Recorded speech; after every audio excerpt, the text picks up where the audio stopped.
report in. Red 10 standing by. Red 7 standing by. Red 3 standing by. Red 6 standing by. Red 9 standing by. Red 2 standing by. Red 11 standing by. Red 5 standing by.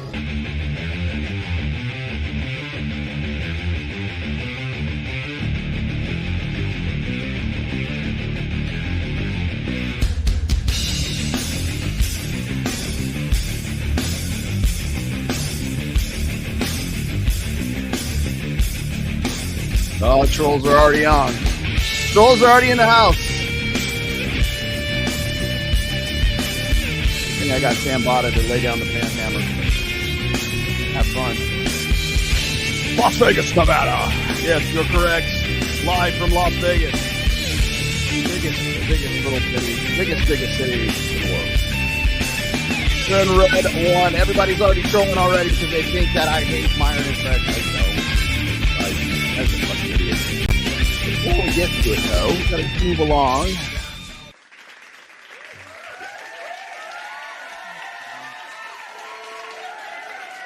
Just coming in hot.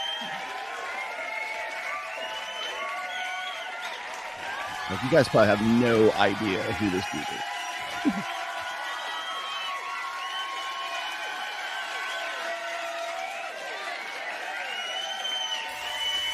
Y'all ever wondered what a 500-foot roll of 1 1/4 pecs looks like? All wings report in. Red 10 You want to standing know by. Damn it. how fun it is? Red 3 standing I love by. this Red mess. 6 standing by. Red Not 9. very. Especially when it's, 100 freaking degrees out here in South Alabama. But at least the heat will help it straighten out. Appreciate y'all. You think she's hot, Kyle?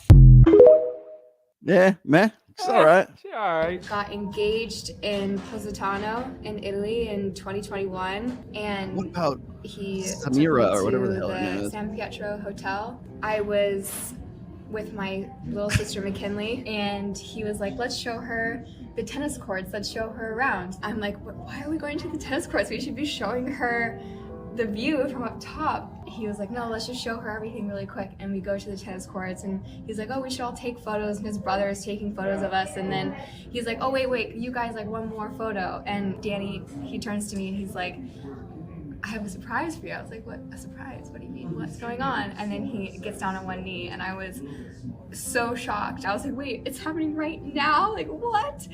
So basically, he wanted to do it down at the tennis courts and not at the top of the view, because the view has a lot of people, it's very crowded, it's a restaurant. He wanted it to be more intimate and a little more special, so that's why he did it there. So I jumped up on this stack of bricks here that we got to send back because the block man didn't need them all. This is the best. So, This is the when I best jumped viral up, I had shit in my a long sunglasses time. right here in this little overall pocket, and they fell down in one of the holes in the bricks and went all the way to the bottom. So Carolina might get a brand new pair of blue water sunglasses because I don't think I can get them out. But look at our floor system. It's so pretty. Everybody asks if we hurt these fish when we catch them. Well, for one, we put that zip tie in there. I don't know, we've been doing it for years. This is probably one from this year, but obviously the fish is fine. The way I grab them is when they come up and bite me, I grab them with this hand. That's why I always get chewed up here. And then I run this arm between their gill and their gill plate. When they're this big, you can run between without hurting the gills. Because see, I need my it's sound between drops. the gills and the gill plate. Arm goes through, gills are not messed up because all the pressure is going on that gill plate. The fish is fine. We'll turn Put a her one in the loose. chat if you'd wipe her up. You want to eat some. This is a big female. We got to turn her loose. I hear you, baby. And then maybe catch her again someday like we've caught her before. We'll probably even put another zip tie in her so we know we caught her twice. Appreciate y'all. Kyle, that girl could bench you. I like to see her try. Okay, so listen, cheating, it's not that difficult. I've been in relationships and I'm like cheating with someone else and I'm like, this is so hot.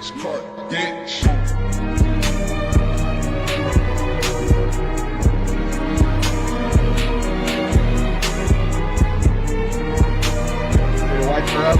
Who do you want to wife up? Do you want to wife up Nala, or do you want to wife up Hannah? Is it Hannah? I think her name's Hannah. I don't even know.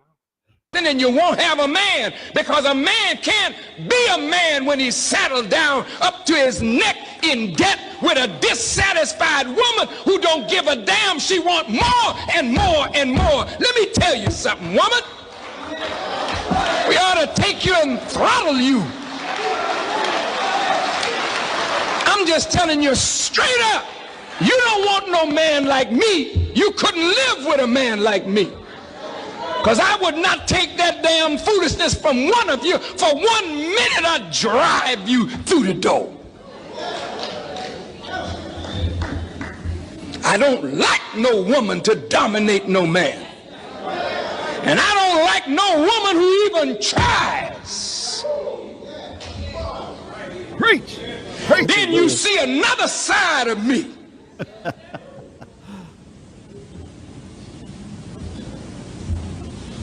This is the way I was trained as a Muslim.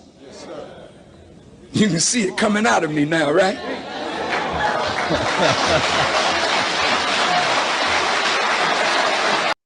In Congress trying to define what a woman is. That's right. What is a woman? It's your mama. It sure ain't your daddy. What's a woman? Your mama. President Biden joining in on the conversation. We didn't know what a woman is. we didn't know what a woman is. A woman is your mama. That man is past 80, isn't it? You mean to tell me you past 80 and you don't know your mama and your wife is a woman? Refuse to participate. I'm not adopting your language. I'm not respecting your preferences, because you don't own reality. You don't own grammar. You don't own definitions. You don't get to tell me. You're not important enough to provide me with an instruction manual on how to talk to you. Are you kidding? How important do you have to think you are to list at the bottom of your emails? And yeah, I see you laughing about it. Yeah, it's hilarious, isn't it? But what are the consequences for not abiding by it? What would happen in this chamber if I were to address Representative Finke? Finke. Need I continue? What would the consequences be? Point of order, Madam Speaker. Exactly. Thank you. Boom. Doesn't just teach female submission. It teaches mutual submission. For the husband, this means love your wives. Oh, Goose, I just get her flowers every now and then. If your pastor has the broccoli haircut, it's time to leave your church. Sing her a little song every now and then. He qualifies the kind of love, just as Christ loved the church. And in case you forgot, he died for the church. If you're taking notes, write this down. The husband must sacrifice his will for her well-being. If you're going to talk about it in the practical terms, so I become the tiebreaker in a disagreement, but the decision that I make has to be in her best interest. Has to be for her well-being. This guy is everything that is wrong with the modern church right now. Every single thing is coming out of his mouth is like straight up doctrine. It's the doctrine of the feminine imperative. Same way Christ had to die to give birth to his bride, the church. Husbands, we must die. Die to your selfishness. Die to your ambition. Die to you.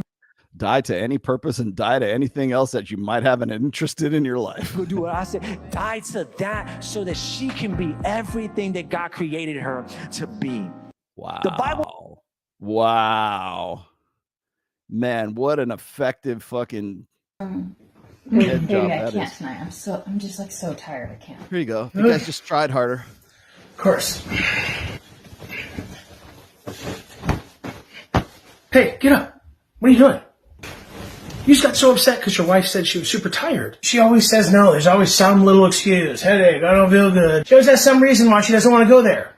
But isn't it also possible that it has nothing to do with that and she actually truly is tired? The point is, there's two routes you can go in that situation. Yeah, you could lose weight. That'd be the first place. If you go the angry route, best case scenario, your wife ends up doing that with you out of, well, I don't want him to be in a bad mood. So now you're going to associate the only time I should be with my husband in that way is just to make sure he's not in a bad mood. Is that really? Now, remember what that dude just said a minute ago. You got to die to your ambition. You got to die to everything that's just basically just off yourself and become a slave to your wife, right? For this? The relationship with intimacy you want your wife to have? I'm not trying to make her feel bad. That's just, I'm just upset. In that moment, you chose that response of anger and frustration. You could have said, can I get you anything? Said, oh, get some rest. I didn't realize you're retired. You chose to go the route of creating less emotional safety. Your wife now doesn't feel safe to share her true emotions with you in fear that you're going to be upset. By her true emotions is get the fuck away from me. doing this, long term, your wife is going to hate intimacy. She's going to try to avoid it the plague, try to go to bed at a different time than you because she's so worried about you initiating because you're going to get upset. And she It could be that you are just a fat fuck too. can't show your true feelings because you get upset. You have to do better in this area because if you do, your wife will feel more connected and be more likely to reconnect with you because you made her feel loved. Oh my goodness. God forbid, right? You know, what gets me is like, oh, hey, greetings. Hello. Hey, now I'm out. I know I'm really orange today. Am I really red? I don't know if I'm really red today. Oh, we're kind of just coming in here, like coming in hot today. What did you have to say? Whoever the goofy pastor is with the glasses is promoting egalitarian gynocentric marriage. I am, am I vindicated? Yes, you are. Thank you, Bob. Gosh, I already got to thank you for all of these wonderful super chats, I must say. All right, guys. Well, welcome. I'm gonna dig into today's topic like straight out the gate here because it has so many people saying, "Oh, Rollo never really talks about anything. He just rambles on for the first 5 minutes or 10 minutes or 20 minutes or whatever else." I usually start with videos like this because they're usually things that like guys give to me to say, hey, use this. Why don't you talk about this? Why don't you do that? And you'll notice, and I have to reiterate this all the time. Whenever I use like videos, there's a theme to those videos. And there's a reason why I use Catfish Girl and literal Catfish Girl. Is her name Samira Khan or something like that? She is, what is her name? She is Samira. And I think she is oh, there it is. So I have to look this up real quick. Samira Khan, right? Samira decided that she wants to, let's see, she said, just for clarification, my issue is not with the individual herself. My issue is with the promotion of tomboyism as the new beauty ideal. Do you think that's the new beauty ideal? Do we really think that tomboyism is the new beauty ideal? I wonder. For the longest time, the Victoria's Secret bombshell type was the beauty ideal that American women aspired to and the conservative right preserved. Come on now. What we are seeing now is a societal shift away from the Victoria's Secret bombshell to the tomboy as the new beauty ideal, spearheaded by the very same conservative right. No, I don't think so. I really want to make sense of this new shift trend and also address the other questions raised related to sexualization of more masculine appearing women. Kyle, do you think she looks masculine? Hell no. That girl? Wait, let me see if I could go dig her up here. This girl. I don't know. I don't think so. She's using gloves, so maybe her hands. Yeah, maybe. I don't know. That's our girl Hannah right there. Right? I guess she's now the new Victoria. She should get a gig at Victoria's Secret, right? Maybe it'll be the Daisy Duke, the new Daisy Duke look, right? Hey, like that, yeah, like that, yeah, like that. Nice setup. Did you like that? Yeah, there you go. I'm gonna need the ban hammer so I can ban these. Yep. That's me here. Are you guys ready for your snake oil today? Here we go. I'm gonna give you some. Actually, how about this? Why don't we call it catfish oil today? The only snake oil I'm selling today is the shit that other people are selling. There you go. Okay. Well, you know what? I guess I can ban you too, just as much as anybody else can. Boy, we're gonna have a lot of trolls today. I'm gonna tell you why we're gonna have a lot of trolls today. But before I do, we're going to get into a couple of other topics today. Now, one of the reasons why I was titling today's show "The Red Pill is Now a Joke" is because the Red Pill is kind of a joke right now. It's the butt of a lot of jokes. So when I see, let's see, Samira Khan, and let me see if I can read the rest of it. Why tomboys versus the bombshells? It just doesn't make any sense to me. And of course, this is funny because this was in response. And by the way, let me see if I can dig her up real fast. Okay, this is Samira Khan. She is a foreign policy analyst, news correspondent, Kadyrov Stan. I don't know what the fuck that means. Abrahamic Alliance Against Globalism. Good luck with that, Samira. And you can contact, but she is a foreign policy analyst. I don't know about you, but I have never heard of Samira Khan as a foreign policy analyst. Maybe I'm wrong here. She's Pakistani. I'm trying to look and see what she's got here.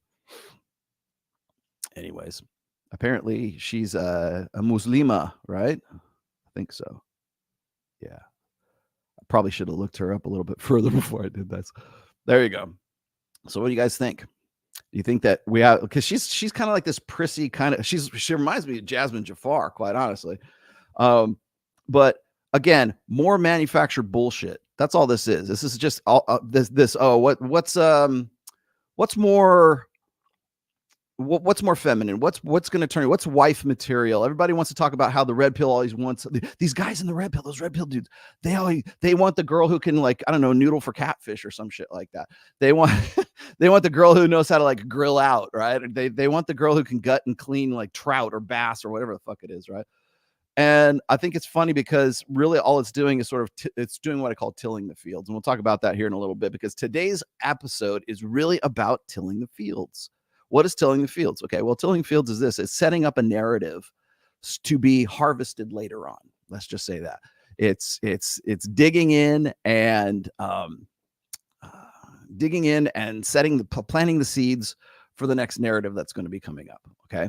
And I wanted to inform you guys. I'm going to show you guys first what I mean, but I have to kind of give you the preamble to this one. So before we do, I don't know if you guys were familiar with this, but let me see if I can find it. Do you guys know who this dude is? No, you don't? This is Ben, my good friend Ben. Do you guys know who this is? That's Robin McGraw. That is Dr. Phil's wife. Okay. Now, why on earth is Rollo talking about Dr. Phil? It was over a year ago. It was like November of last year that I shot that. The first episode for the Dr. Phil show came out a year ago in February, and then the second, because there's 2 episodes, and then the second, the follow-up one, which was kind of funny because it's like you would think they would play it the week after, but they didn't. It was episode number 1, and then they got to episode number 2 sometime in May, like the middle of May of 2023. And so any of the buildup, any kind of the hype, and I didn't even know that the show had come out until the week that they released the show. So, but this was the infamous Superfluous show. This is the one where I was trying to get across to Dr. Phil that men today are seen as sort of useless or superfluous. Maybe useless is not really the word. That's why I use superfluous. He didn't even know what the fuck superfluous was. So I had to explain to him, what do you mean? What do you mean superfluous? Well, I think it's interesting that in the time that I had that episode with Dr. Phil, there was, we've kind of gone through, let's see, Richard Reeves. We've gone through, Steve Stewart Williams, I guess, Rob Henderson. I can even quote, Chris Williams, who lifts out all of my material, but like Chris Williamson, talking about how men are just sort of like not needed. They're just sort of these superfluous guys, right? They're nice to have around, but they're not actually needed. That was that episode. And I think what's funny is, like, here we are a year later, and I feel like I'm way more vindicated than I was in November of 2022 when I shot that show with Dr. Phil. So what I'm about to show you guys here is the very beginning of that episode. Now, why am I doing this now? Well, because it's pertinent to today's topic, but also I can now finally talk about it. And it's over here. I'll have to go get it here in a second, but I have the actual NDA that I had to sign for Dr. Phil that they make you sign 5 minutes. It's okay. Don't worry about it. I'll get it here in a minute. Thanks, Kyle. But they make you sign this NDA, and the NDA is a non-disclosure agreement kind of thing. Basically, it's like, shut the fuck up. That's what it boils down to. Just shut the fuck up. So I signed this thing up, and of course, what they do is they give you the NDA like 5 minutes before you're about to go on the show, right? And that's how these guys operate, and that's how big sort of media conglomerates operate. They want to get you in there, and then 5 minutes before the show, they change things up on you. That's exactly what happened with Ben, and I'll explain this to you here in just a moment. Actually, I'll just give you the preamble here. when I got to the Paramount Studios, and I can talk about this now because the Dr. Phil show is now canceled. So I get there and the producers say, "Hey, we got this guy, Ben." And I'm like, "Okay, who is this?" He says, "Oh, he's like an acolyte of Andrew Tate. He's a guy, he's one of these guys who was really into Andrew Tate, and he inspired him to do his, I don't know, his TikTok videos or whatever. You'll see them here in just a second. Inspired him to do all this stuff." Now, I'm not revealing anything that you couldn't see on the show anyway, so I'm not really breaking anything, even if it was in effect. But they sprung Ben on me at like the 0 hour. Like literally, I got out of the Uber, and the producer, who was very nice, by the way. Everybody, like their production staff is fantastic. They definitely have an agenda, but they're interesting people, to say the least. But I get there and she says, "Yeah, we got this guy, Ben. He's going to go on right before you." I'm like, okay. I kind of figured something was up, but this is the kind of shit that big companies like Daily Wire, like apparently Paramount or whoever the Dr. Phil show guys are, they bring you in, they sell you on one thing, and then they throw you into the lion's den. That's really the whole thing. That's pretty much the well, I guess you would call it YouTube blood sports thing, but it's also kind of like that Jerry Springer, Maury Povich formula. We call it YouTube blood sports. The blood sports sort of came from an individual named Andrew Worski, right? And he was very famous for bringing people on, like big names, onto his podcast. And then if there was somebody that really hated that guy, like Roosh V, they would bring Roosh on there, and then they'd throw Brittany Venti on there. And then Brittany Venti would go, "Hey, fuck you, Roosh, I hate your guts." And so then they'd fight, right? It's like taking like a black ant and a red ant, and you put them in the jar, and you screw the top on, and you shake them up, and you watch them fight. That's basically the principle of the show itself. So it's not uncommon for big name shows, including Valuetainment, by the way. Yes, I remember the Jason Blaylock thing. Not uncommon for them to try to get big name talent onto their shows. And then once they got them on there, they changed the game at the 0 hour. So do you want to be on the show? Then you're going to have to go on with your arch enemy. If you want, this is not about a real conversation. This is not about anything constructive. This is just simply us trying to we want engagement. We want more eyes on the screen. And essentially that's what they did with Ben when he came on before me. Now I'm going to show you this. This is just the Ben clip. So I'm not going to go through obviously I'm not going to go through the whole video because it's like about 45 minutes to 1 hour long. So I've got this. Let's see where I put it up here for you guys. And I'm gonna riff on this just a little bit so you guys can sort of get the gist of what I'm talking about here. Where we go. Okay, here we go. Out there, if you have a son, I bet you have no idea what is happening out there, so you might want to pull up a chair and listen. Our first guest, 24-year-old Ben, says when he was a teen, he had zero self-esteem, never got past the first date, and felt powerless with girls. But he says men like Andrew Tate inspired him to break out of his shell. A woman's primary biological role is to make kids. So the more fertile she is, the prettier she is, the more feminine sexual energy she has. But for men, all right. So this is this is Ben. Okay, I'm struggling not to laugh because I didn't want to laugh when I was there too. Yeah, Dr. Phil most definitely did Bender. Primary biological purpose is to build things. A high status, high value man is a man who builds valuable things. That's where his masculine sexual energy comes from. So a man's gonna judge a woman first and foremost by how fertile she is. That's why men care about a woman being soft. Men care about a woman being pure and healthy and nurturing, good at cooking, cleaning, and all that jazz, while women care about a man's status and a man's value. Because that.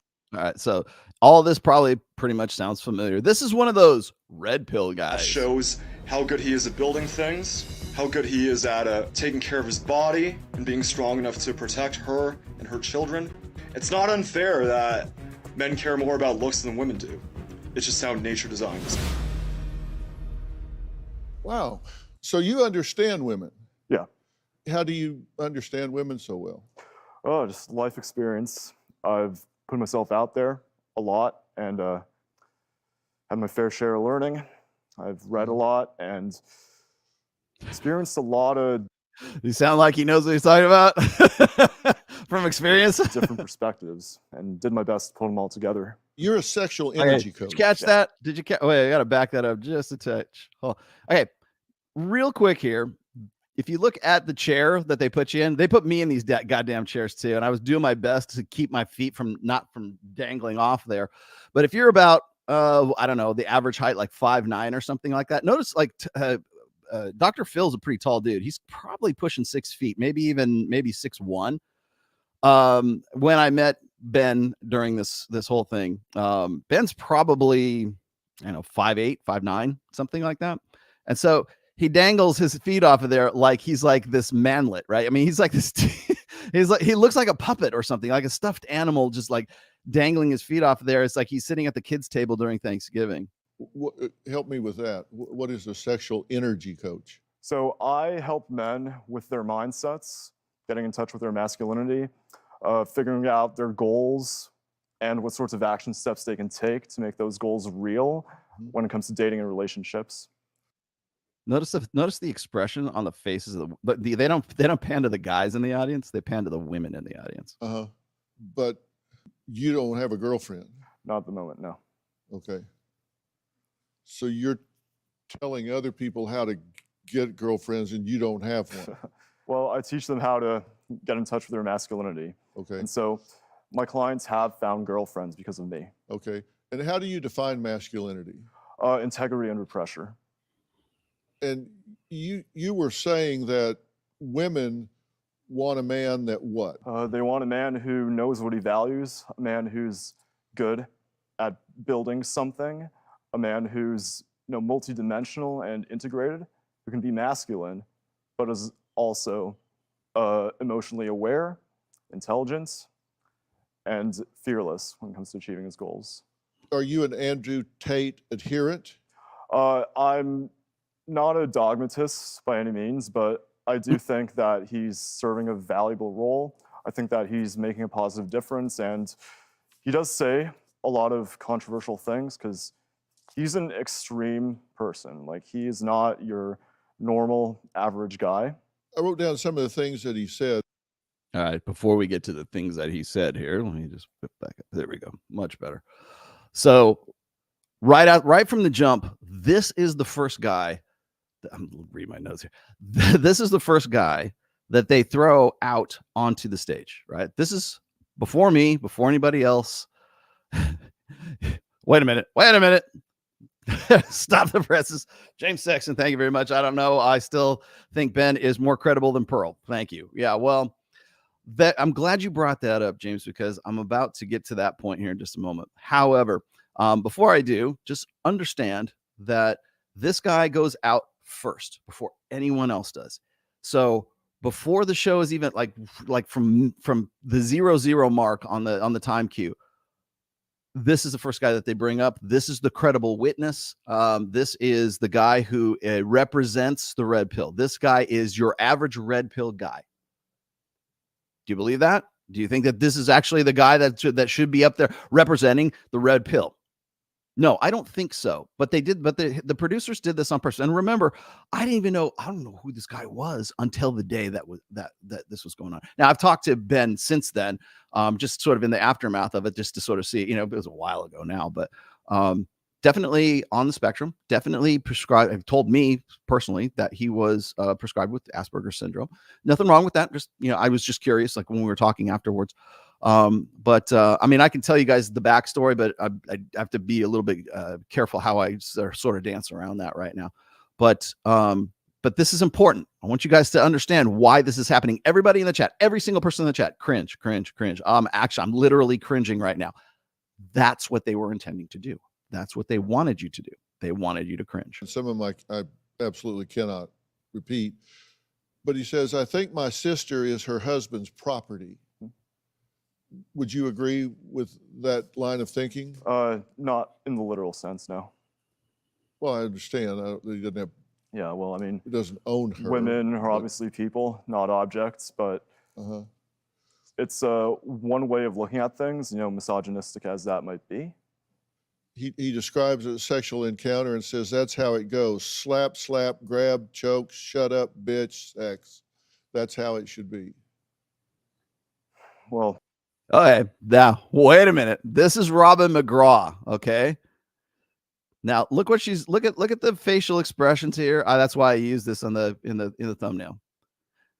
Are you guys hearing this? Now look at all the people, look at all the women in the back there. They look like they're just they're there for like some sexual assault survival, you know, group therapy of some sorts. I mean, everyone look at the dour looks, look at the facial expressions here. The only one who is bright and bubbly and pink is Robin McGraw. Well, if it's consensual, then it's all good. Okay.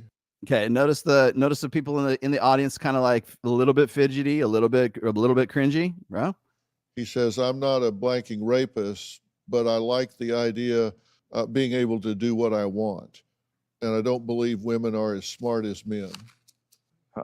There it is. Okay, so that's the money shot, or literally, that's the money shot right there. Okay, this is Robin McGraw getting that natural, unprovoked, unsolicited response. Well, that sounds really misogynistic. Do you have a story or a question for me? Click the link. All right, so that's enough of that. Okay, let me back up out of that. Perfect. Thank you, Kyle.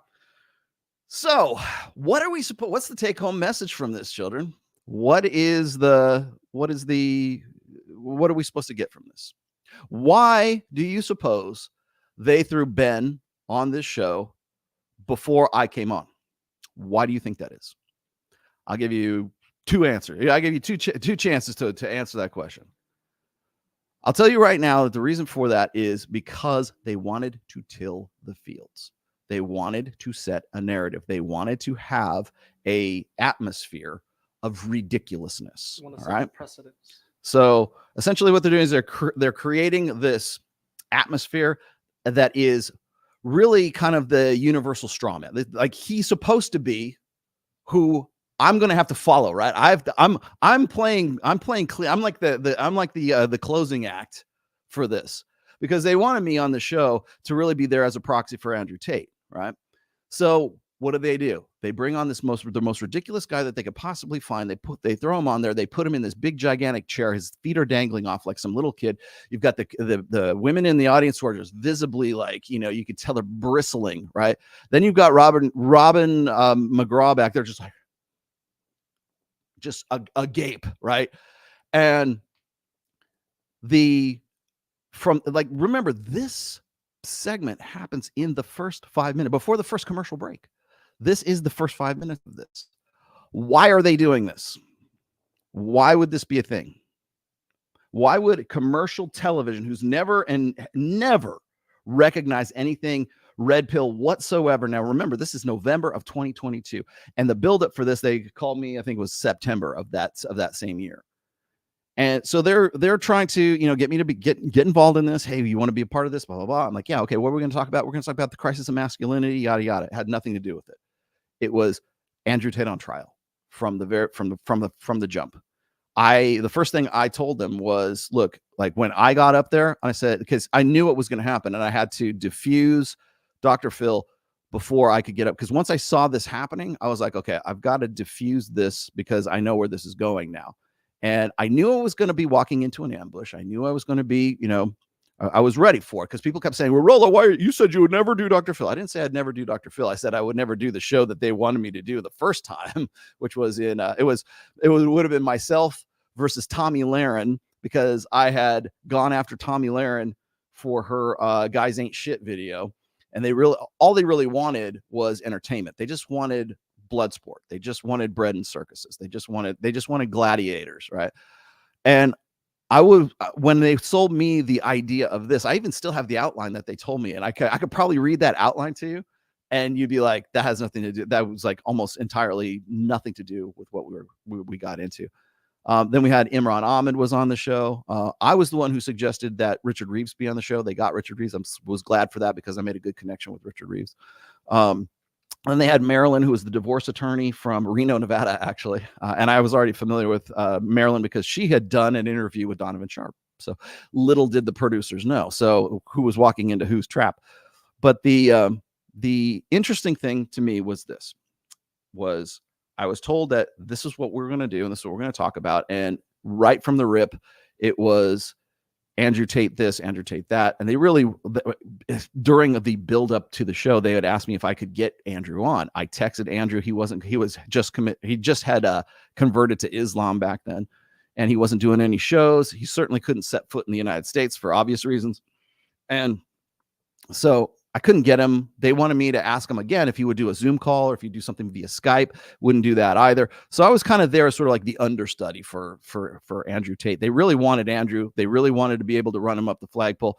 And quite honestly, I think I did a pretty good job. I think Andrew might have done a good job too, but it just didn't work out that way. But I thought it was interesting. I'm wondering, had they been able to get Andrew Tate there instead of Rollo Tomasi, would they have put Ben on there? Would they have put Ben up front, or would they have just dug right in and gone right after Andrew Tate? And again, I am following up after having tilled the fields about Andrew Tate. I'm following up after they had already brought on Ben there. And essentially what this is meant to do is it's meant to set up a narrative, set up a ridiculousness. And that's really what it kind of boils down to. Because what they're doing is they're using Ben. And I have to say that right after that segment, because they'll kill the show while they cut to commercial, and then they'll come back, they'll reset the stage, and everybody kind of sits there. That's when I got up. I got to dangle my feet off. I tried to put my foot on those little steps on the side there. But if you are 5'9" or smaller, you're probably going to be dangling off like a small child. Again, meant to ridicule, meant to make you look small. It's those kind of subtle, subconscious things that they work into the thing. Now, granted, they do have to lift you up a little bit. I can understand that, but maybe it was just the way that the camera angles were set up in the studio. But I think they probably could have. I mean, it's the fucking Dr. Phil show. They could have done anything they wanted to. They got a budget, trust me. So when I'm there, I'm watching this happen, and I can see what they're doing. They're setting up Ben to be the fall guy, to be the patsy, to be the one who looks ridiculous. And why do I keep bringing up the term ridiculous? Well, the reason because is if you are familiar, maybe you are, maybe you aren't. If you're familiar with, where did I put it? Well, if you're familiar with what is it called? Rules for Radicals by Saul Alinsky. I want to say it's like rule number 3 is ridicule your opponents, right? Because there's no defense against ridicule. There's no way. I mean, it enrages and really kind of sets people off if you're not prepared for it. If you're not like somebody who is like has sort of like the mental wherewithal to see that you're being fucked with, right? So what they're doing is they're trying to set up this narrative that the red pill is ridiculous. And how did they do that? They used Ben as their straw man. They turned him into what they wanted him to be. They turned him into the person that was going to be the functional representative of the red pill. And now I have to go up and I have to go and justify what the red pill is. And I have to explain things, say, okay, ladies and gentlemen, this guy's been fucking with you. Everything we've done up to this point has been a big fucking, dog and pony show. And let me explain to you. So one of the first things I said was like, because he was, Dr. Phil has like this script that he's reading from. He's coming out of, you can see it. I mean, he's got it on the show. He's got a binder that his producers give to him of all the points he's supposed to get to at certain points at like certain time cues in the show. And one of the first ones that he throws at me was like, do you agree with this? And I said, look, Andrew Tate, his source material is my books. Simple as that. Pretty much everybody in this sphere is using my books or some derivative of my work that I've been doing for the last 20 some odd years, and has been pretty much either bastardizing it, using it for their own commercial interests. And very few people are sticking to really what the sort of the core praxeology is when it comes to, well, at least from my perspective, the intersexual dynamics of the quote unquote red pill. And then one of the first things I said was like, look, I'm not here to be an apologist for Andrew Tate. I'll let you guys go settle that. But I will say this is where Andrew Tate is picking his stuff up from is my work. Is he bastardizing it? Well, yeah, if he's talking about, slapping bitches around and everything, that's a practice. That's what he comes up with his best practices. Ben comes up with some other best practice. But Ben does not strike me. This kid does not strike me. This kid right here does not strike me as somebody who should be a sexual energy coach. Okay. Just saying. Look, I'm not a sexual energy coach. This guy most definitely is not a sexual energy coach. All right. Just throwing that out there. So when you see this guy, it's this kind of cringeworthy, looks like he's a conehead. And it's easy to goof on him, right? It's easy to ridicule him. And I was pissed off when I saw this, when I saw them bring him up there, because he doesn't know. He's not like, he doesn't understand that they're using him to be an idiot, to be the village idiot, to be the guy who's representing, oh, this is the red pill. Look, they all look like this. They all sound like this. They all look like that. They all have big moon heads, right? That's what we're supposed to get. If you completely have no initiation to the red pill, this is what we're supposed to see as sort of the front, as the face, right? He's the representative of the red pill. And now everybody who follows him up, we can now ridicule him. Can you believe this? Even Robin McGraw from the very beginning is like, which says to me, can you believe this? Can you believe this is actually a thing, right? And of course, everybody's kind of like, all the women in the audience are kind of like, it's all very, very cringeworthy.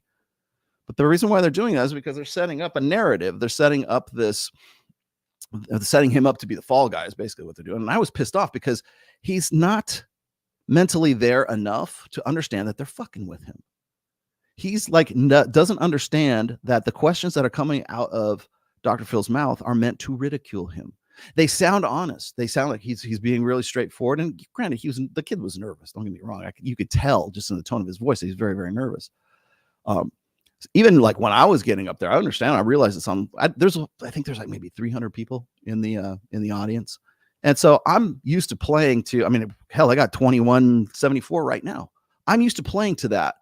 I'm used to playing to much larger audiences. So like seeing 300 people in the audience is like no big deal to me. But for other people, it can be very intimidating. I understand, especially if you're not used to this kind of stuff. It's one thing to go and do TikTok. It's an entirely different animal to do something where it's like, we're doing something live. And I know I've played some pretty big shows with my bands in the past too. And I can definitely say that the bigger the crowds, the more intimidated you end up getting. But at least in the beginning, right? Until you get used to it. But they knew this. They know it was going to be intimidating. They knew he wasn't sort of altogether there. They knew that they could ridicule him and make fun of him. And he wouldn't even know that he was being made fun of. So it's almost like the mean kids or the big kids like in middle school that are like sort of beating up on this one kid. And I felt bad and I was pissed. So when I went in there, if you, I don't have the video queued up for it, but if you go and you look at my first show where I kind of come on the scene right after Ben, I'm going in there with the fucking fire in my eyes right there. I didn't use a superfluous line then, but I did say, hey, look, I'm not here to be an apologist for Andrew Tate. I don't know what you guys want me here for, but that ain't it. And so from that point on, it set the tone for the rest of that show. And that energy came from me getting pissed off that they had used Ben sort of as their patsy, right? As their foil, as the guy who was going to be the fall guy. This is how we're setting things up. Okay. So with that in mind, it's very easy to ridicule. It's very easy to have this as the atmosphere. Now, what I want you guys to do is let's completely take us out of the realm of Dr. Phil right now. This was supposed to be the debut of Andrew Tate on Dr. Phil. This was supposed to be the debut of the red pill goes mainstream. And this is your debutante ball red pill. And the first person at the debutante ball is Ben. And then Rollo shows up. Sort of just to set everybody straight. And I'm glad I was there to do that. So I am glad I did the actual interview. But they set him up like this because they wanted to till the fields. They wanted everyone to think a certain thing about the red pill. It wasn't about Ben. They just used it. It could have been anybody. They just used Ben as the straw man to set up a universal understanding of what the red pill was. Okay. Track with me here. People like Pearl Davis are Ben. People like Destiny are Ben. On a bigger, wider, more global scale, more worldwide, more social media, expansive. Pearl Davis is Ben. They are making fun of. She's supposed to be the red pill representative. You can look at let's say I can apply this also to Destiny, which I'm going to later on when we get to the Candace Owens thing here. And yes, I will talk about Candace Owens. People are like, what about Fresh and Fit? What about? Don't worry, settle down. Let me work up to this. Okay. Pearl Davis is Ben. Destiny is Ben. You're going to see other people who are easy to ridicule, who are easy straw men to use so that they can be knocked down by the people who need to. And the reason why they need to is because we're in an election cycle and we're in an election year. The whole thing with Hannah, the catfish noodling girl, and Samira, what's her name? Catfish girl is Ben. She's meant to be ridiculous. That's why I'm using all of these today, by the way. Meant to be ridiculous. Meant to set the stage. You wouldn't want to vote for somebody who would like actually want to wife up catfish girl, would you? What about the Victoria's Secret models, right? And it's meant to cause this class warfare. It's meant to cause this sort of culture class. It's intentional, the way that they're doing this. And the same thing applies to Pearl Davis. The same thing applies to Destiny. They are meant to be the patsies. They are meant to be the fall guys. That's why they're there. That's why their names are in everyone's fucking mouth.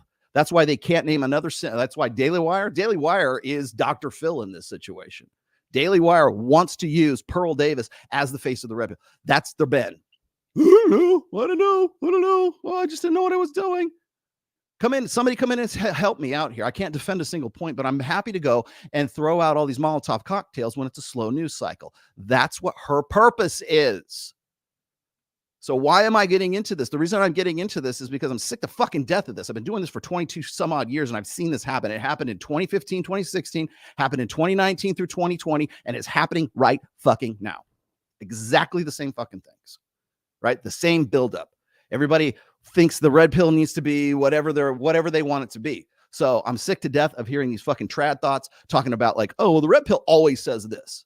And I'll tell you something. Like, you want to know how I know that they're using, and I'm not just going to pick on Pearl. There's other people as well. But the reason why they won't name names is because they don't know any fucking names. They don't know anyone else.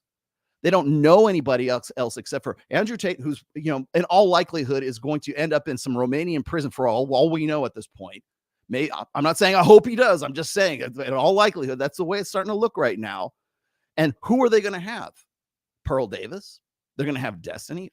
Destiny was on Piers Morgan with Tommy Lahren discussing Palestine versus Israel foreign policy. Really, Piers?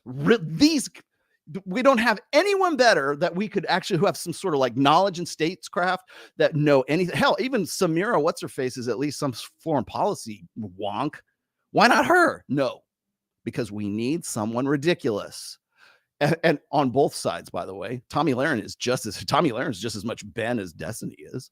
They just want they want the dog and pony show. They don't want solutions. They don't want answers. They don't want any kind of education. They don't want constructive criticism. They don't want constructive discussion. They want blood. They want bread and circuses. That's why you can't get her out of your fucking mouth. That's why Destiny is on with Candace Owens right now. That's, by the way, that's also why Candace Owens is on with Fresh and Fit right now, or was anyways. We'll return to that here in just a moment. But they are Ben, and the people who want a Ben are the producers of Dr. Phil. Piers Morgan wants a Ben. Matt Walsh wants a Ben. Candace Owens wants a Ben. She got it. She got it in Destiny just 2 days, not even 24, a little over 24 hours ago. She got it. Congrats. Bravo. You fucking played yourself. Awesome. So when we're talking about when we see somebody going, oh, we're going to go head to head, there's going to be a debate. There's going to be heated debate. No, you're looking at Ben versus Dr. Phil. That's what you're looking at. You don't care about construction. You don't care about solving problems. You don't care about understanding. You don't care about education. You don't fucking care about the red pill, period. And so just like, why don't we just admit it at this stage? I mean, we're saying the silent parts out loud right now. Why don't we just fucking cop to what the fuck we're doing, right? It's all about clout. It's clout economics at this stage. So where are we going to go from here? Because I'm going to call this bullshit out every time I see this. That's why I started with Ben and Dr. Phil, because Dr. Phil wanted to till the fields. He wanted to ridicule him. And you know what? Pearl Davis, the reason why people say, why does he have such a problem with Pearl Davis? Maybe it was when he was on that show and he brought on like Nick Fuentes. I had a problem with her before that. I definitely had a problem with her after that. The reason I had a problem with her before that is she is not a good representative of the red pill. I've said Myron Gaines is a fantastic representative of the red pill. I hope I can continue to keep saying that. But up to this point, I think he's doing a pretty damn good job. You know what? But he's not a Ben. Myron is not Ben.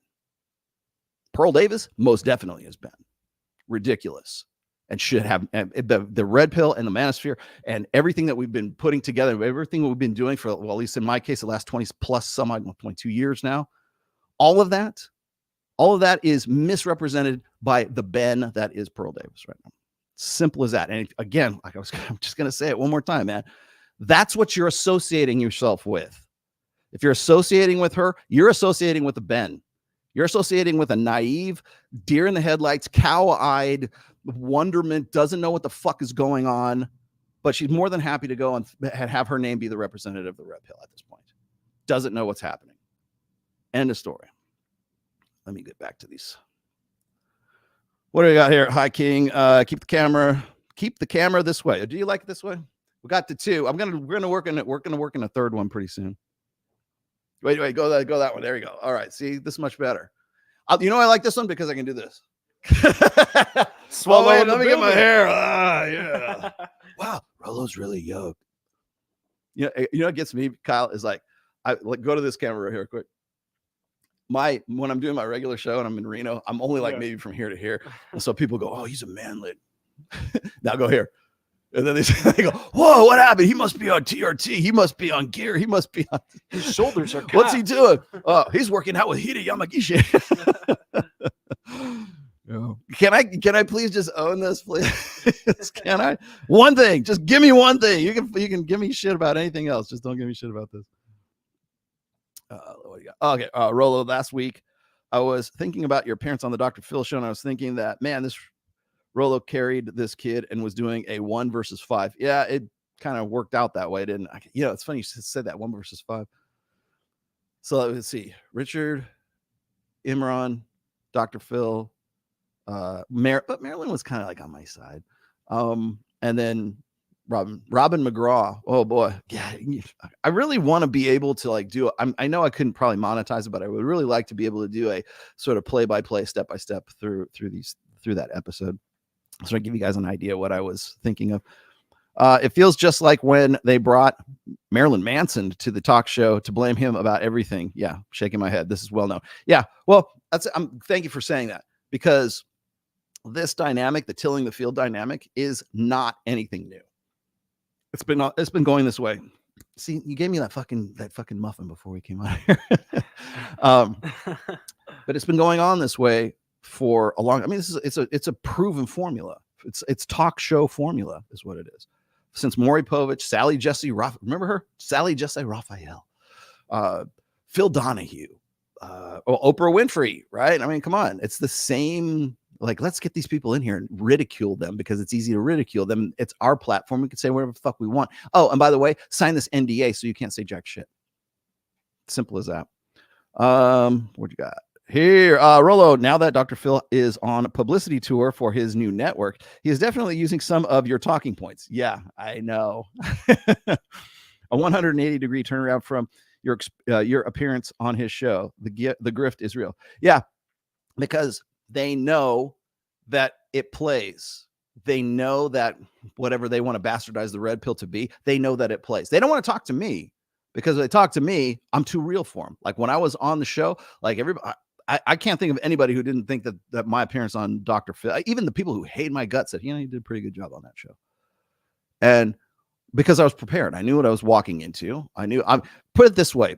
You guys probably don't remember this, but maybe there's a few of you that do. Do y'all remember when Roosh V went on the Dr. Oz show? You guys remember that? There's got to be somebody in the chat that remembers that appearance. They made Roosh look like hell. He was there to get pilloried. He was there to be the whipping boy, and it was about fat shaming. I think he was like, I'm like, here's the number one most like famous like PUA on planet Earth. And they bring him in as like the king of all fat shaming. There's so much more to Roosh than this. What the fuck are you doing? And then Roosh tried to play it off as if he got ambushed going in there, Right? I didn't know they were going to talk about this. I didn't know that these fat chicks were going to be there and going to like shame me and ridicule me. Right. And of course, it was supposed to be like, it was funny because like by the end of the show, he's supposed to like sort of be like this reformed like fat shamer. And so I remember watching this, and then it was really kind of played really bad for Roosh. And this is 2015, remember? And so what Roosh did is he's, you know, because he was running Return of Kings. This is back when he was like a PUA, right? And he wrote this article, something about like how he didn't know he was going to get ambushed or whatever. And then I remembered there was about a year before he had written this essay called Dr. Oz is Full of Shit, and his wife runs his show. So I went back through the archives on the Roosh V blog, and I think I went through the Roosh V forum too, and I found it, and I put it. I said, dude, you can say you made a bad choice. That's fine. Like I would be happy to forgive you, but don't say you didn't know what you were walking into. You already were writing about this a year ago. You knew goddamn well what you were getting into. Don't try to like soft sell this as some sort of ambush tactic on the part of Dr. Oz when you knew goddamn well what was going on. I hope the payoff was good. I don't know how much, if you made any money off of it or whatever the fuck it was, but it was right after that he decided to go on his tour. Okay. The tour was to promote a book called Free Speech Isn't Free. Now, this is a pickup artist, the most notorious pickup artist, known for writing lay guides like Bang Poland, Bang Estonia, Bang the Dead Bat in Paraguay, right? That's one of his first ones. Like basically they're lay guides, right? But you want everyone to sort of take you seriously as a free speech proponent. And by the way, he wasn't the only one that was doing this. Jack Murphy, when he wrote Democrats are Deplorable, same thing, cashed in on that grift. When was that? The election cycle of 2016.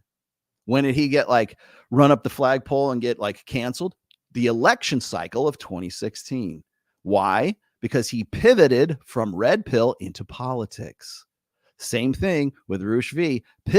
Tried to, because everybody wanted to be Milo Yiannopoulos in 2015, 2016. Nobody fucking remembers that. The kids don't fucking remember that, and they don't even fucking care. But that's the cycle, and that's where we're at right now. And that's why you will see all of these red pill shows pivoting into politics, pivoting into social issues, pivoting into religion, pivoting into anything but the red pill. And by 2025, right back around again. Guaranteed. Come back to home. I want to get back to my roots, man.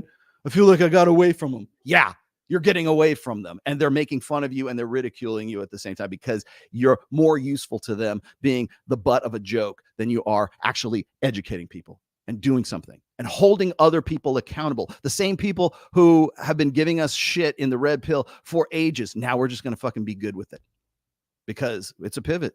Because it makes good brand sense. It makes good sense as a hustle. It makes good. Hey man, it's just business. You know how many times I've heard it's just business? Like I said, I've been doing this for 22 some odd years. I remember hearing that back in 2012, man. It's just business. I wrote an essay called False Positives in 2019. This was right before all the shit went down with Anthony Johnson. Why did I have a problem with that? Why did Anthony Johnson have a problem with Rollo Tomassi? Because he wanted to pivot off into politics. That's why he hasn't taken off that fucking MAGA hat since 2018.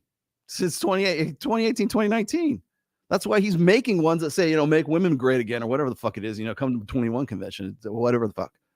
Right? He hasn't taken that. I seriously think he probably fucking showers in that goddamn thing. Still wearing it today.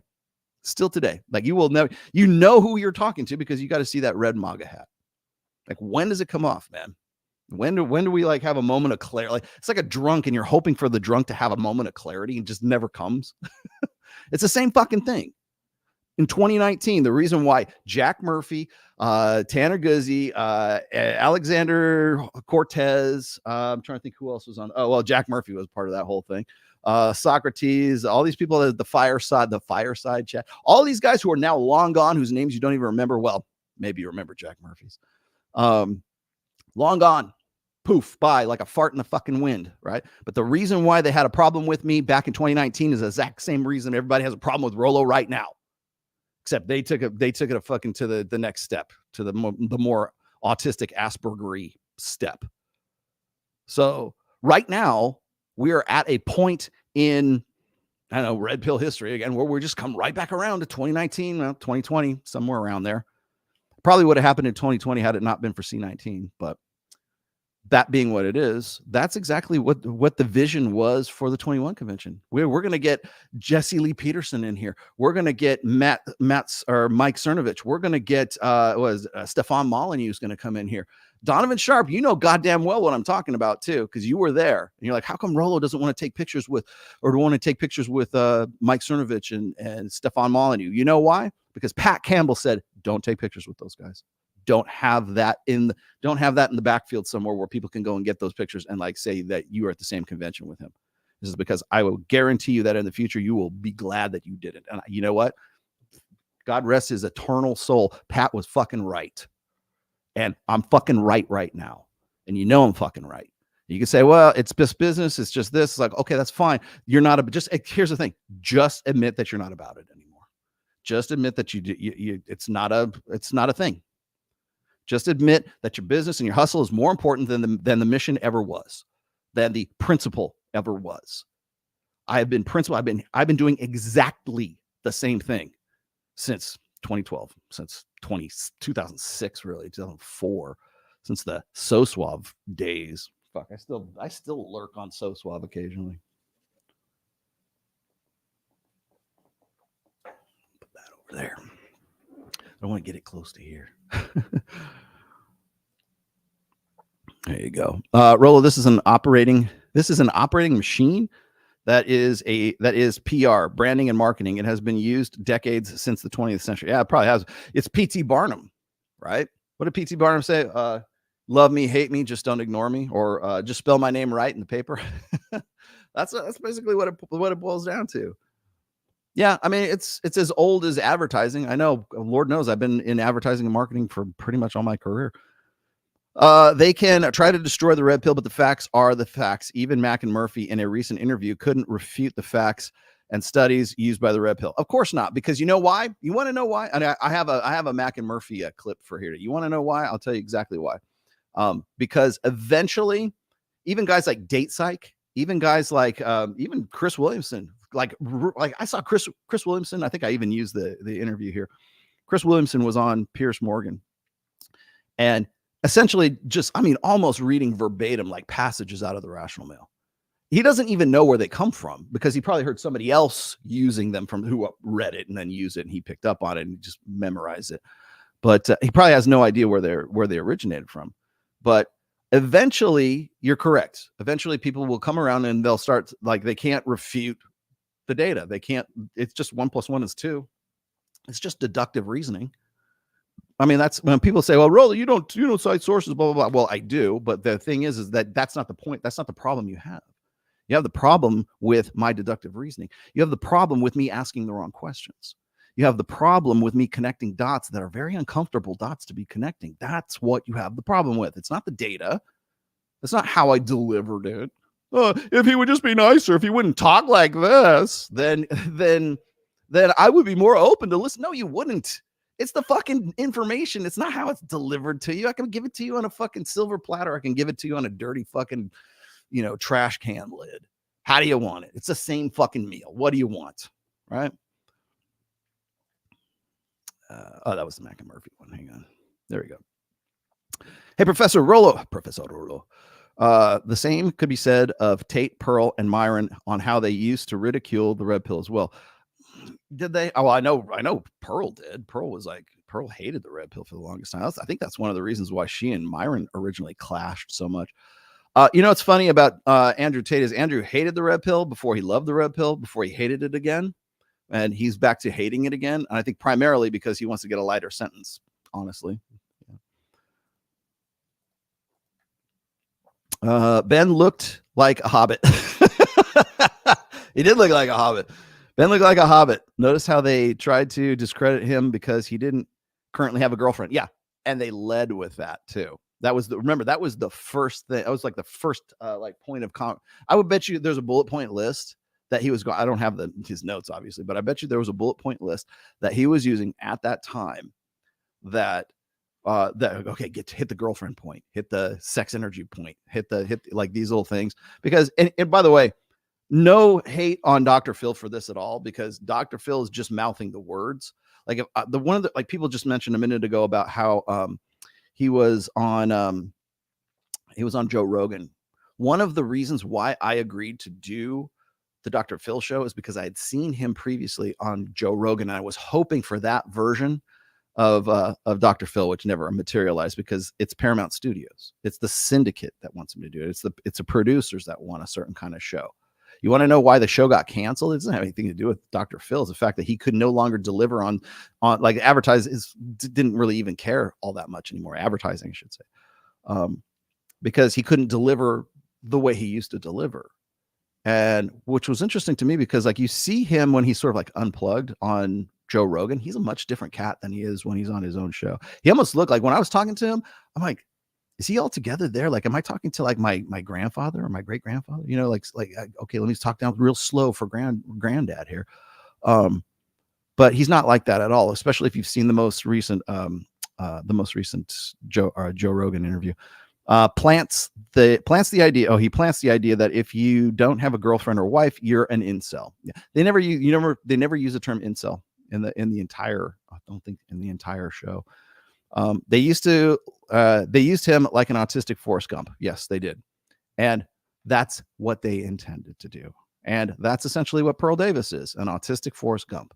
She's there to make the red pill look ridiculous. She's there to be a universal straw man, woman, whatever, so that so that the arguments are easy to dismiss, easy to knock down, and then easy to dismiss again. She's a walking logical fallacy. So how to not make the red pill ridicule and foolish, or should we just refer to your book? Well, you can always please refer to my book. There's the links right down there. They always attack the weakest link in the chain. By the way, try to get rid of the reflection on the screen. Yeah. Oh, my glasses. Thank you. Oh, yeah, no, I am kind of looking at the thing back there. We'll have to angle the lights a little bit differently. Hey, I did, like, people asked me to like not wear a dark colored shirt for this show because like I got the dark colored background, and like they say your head is like here and you look like a bobbing head, like some disembodied head.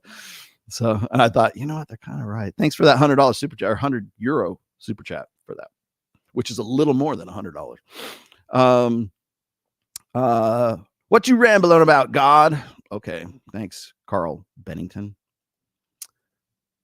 You know, if you're gonna troll, at least like try to do it on all caps so I can go rubble. Rollo, your thoughts on FNF buddies collaborating with everyone's favorite tradcon Candace Owens? We're getting to that. That's glad you said something, because that's up next. Up next on the Rational Male Show. There we go. All right. Anybody else before I move on? You know what? So we're at the top of the hour. I have to give a shout out right now. I am going to shout out my friend Mills, who is a guy who got my Instagram back once again. The first time I got banned by Instagram themselves, saying that I was impersonating myself. And let me explain to you how this happened. Okay, I got to give him props too. Like it's like he's too good at what he does. Now it will cost you, of course, but he's too good at what he does. So I go on there and I said, "Hey, I got banned for impersonating me," right? And he goes, "Well, did you try to?" He knew exactly what happened. He says, "Did you try to get a blue check?" And I go, "Yeah, I did." But then the blue check got me banned, but I got unbanned automatically or whatever. And I thought, okay, fuck this. I don't want that anymore. So I unsubbed from the blue check. If you get the blue check on Instagram, keep the blue check, because if soon as you pull the blue, if you like unsubscribe, if you say, you know what, fuck, it's not for me, and you do that, that's when people will get a blue check with your name, or maybe there'll be one character difference in their like username, and then they'll go and copy and paste all your shit, and then they will go and give you an impersonation strike on Instagram and say that you are impersonating yourself. And I was like, fuck. And so that's exactly what had happened. And Mills got it for me. By the way, he was referred to me through Myron. And good dude. If you want to, if you have an Instagram account that you need to get re-upped, I just got mine hacked because somebody decided they wanted to hack my account.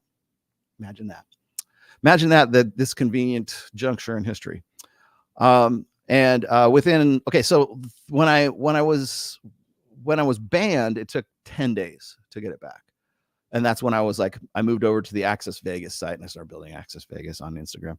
And then he got it back. It took about 10 days to do it. Went through it. I'll let him describe if you want to use him, if your account gets banned. His Telegram link is like it's the third one down in the links here today. So do go use Mills. He's a good dude. And not too bad rates too, by the way. I mean, he got to charge. The guy can do something. He can at least get you back. I got hacked. He brought me back within not 24 hours, maybe like 36 hours, and we're good to go.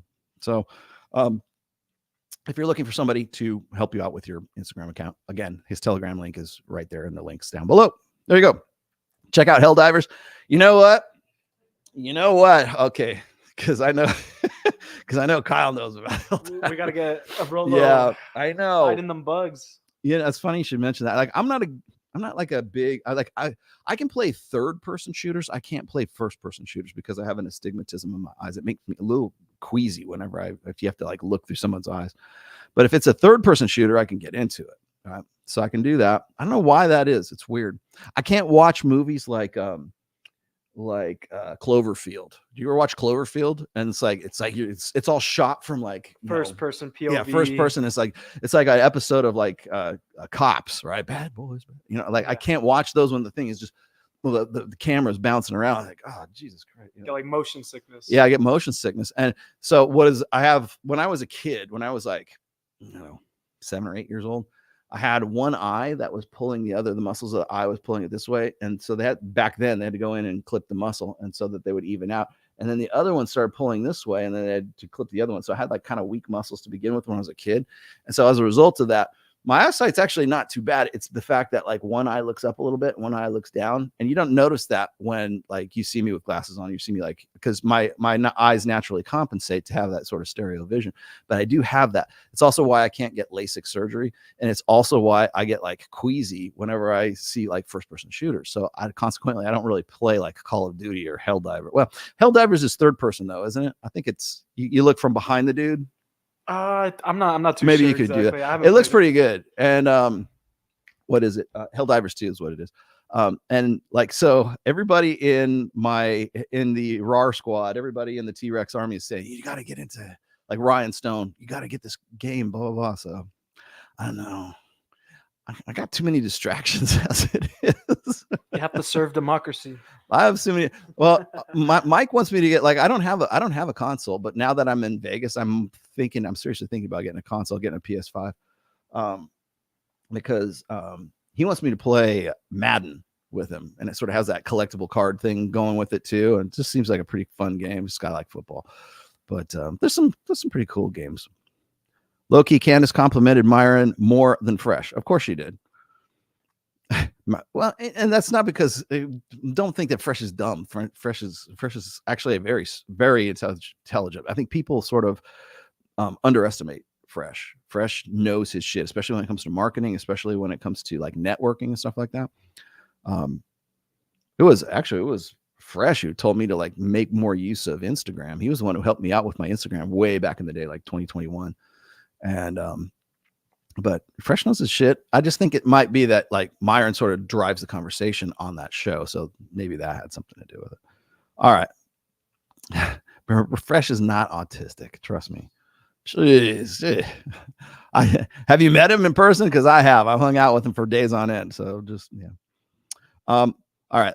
Now that we're past that point, let me grab this. Somebody mentioned Mac and Murphy here, and I wanted to throw this one out here too. Just now we're coming to the part of the show where we're going to set people straight. So here's the first part. Here's the first video to set someone straight. Manosphere pundits from multiple subgroups claim publicly that human extra-pair paternity in the West is around 30%.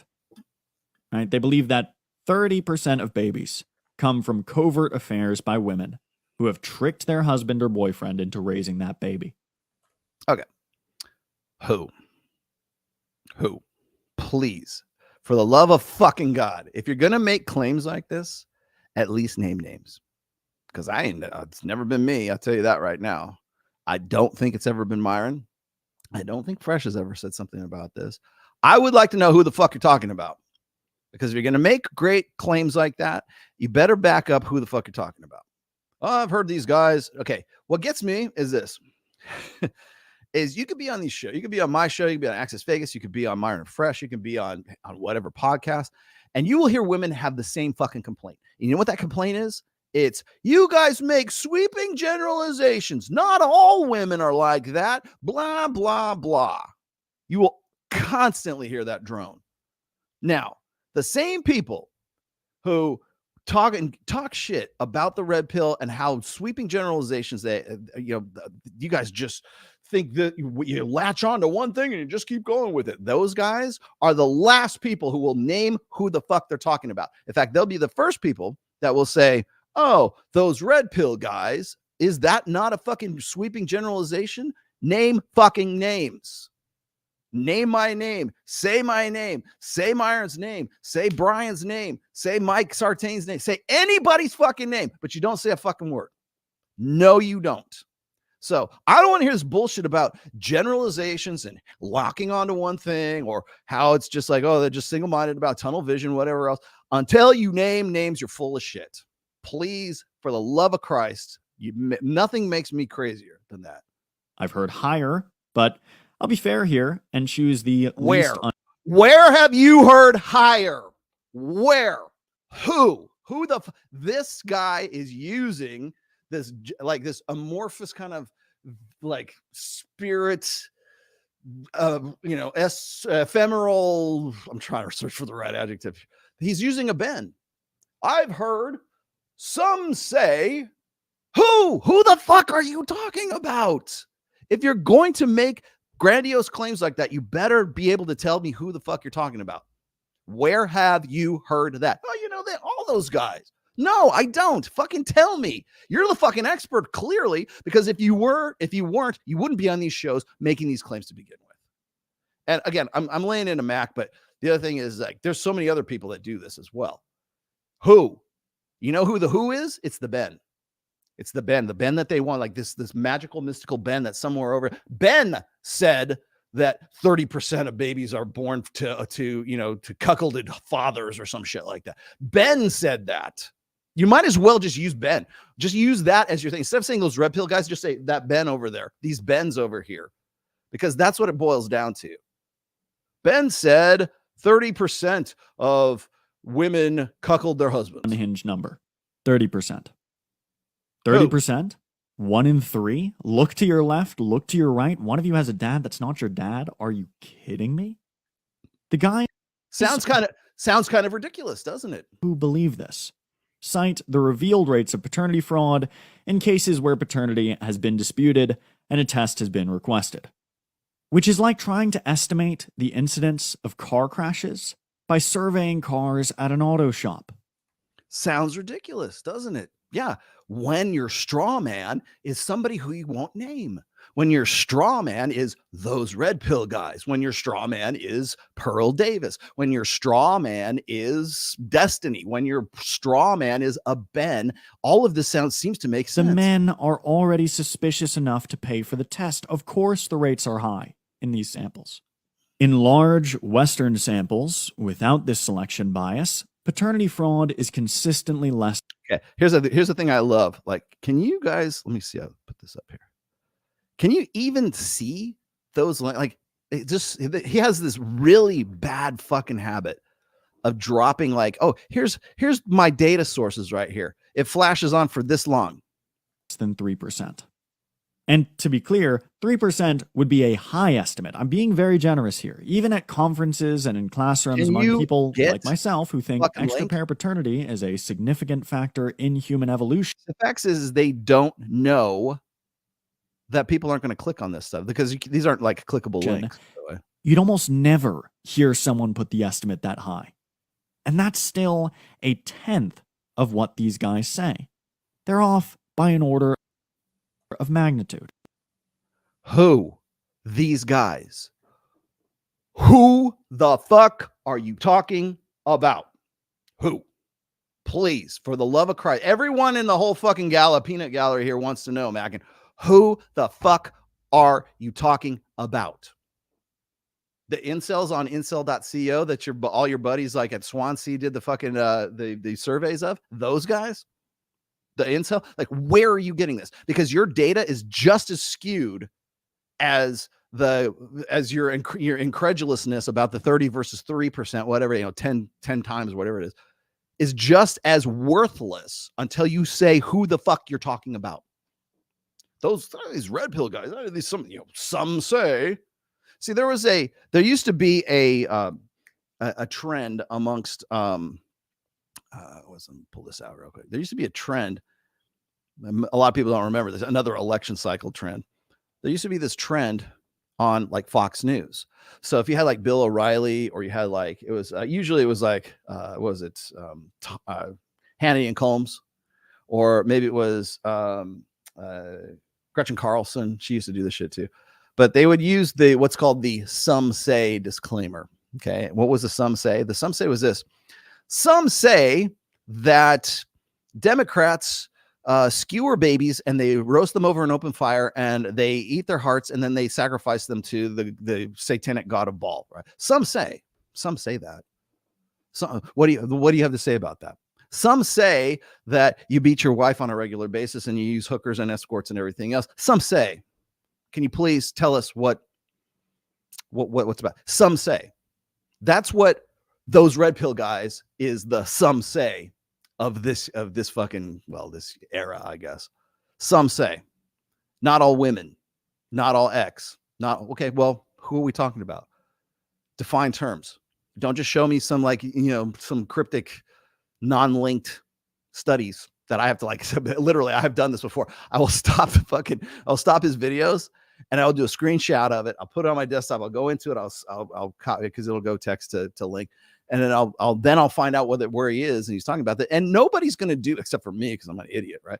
But no one wants to do to do that kind of groundwork. Shit. People get pissed off if you try to put a link on like a post in Instagram because it doesn't turn out as a link. You think people are going to do that, Mac? Come on.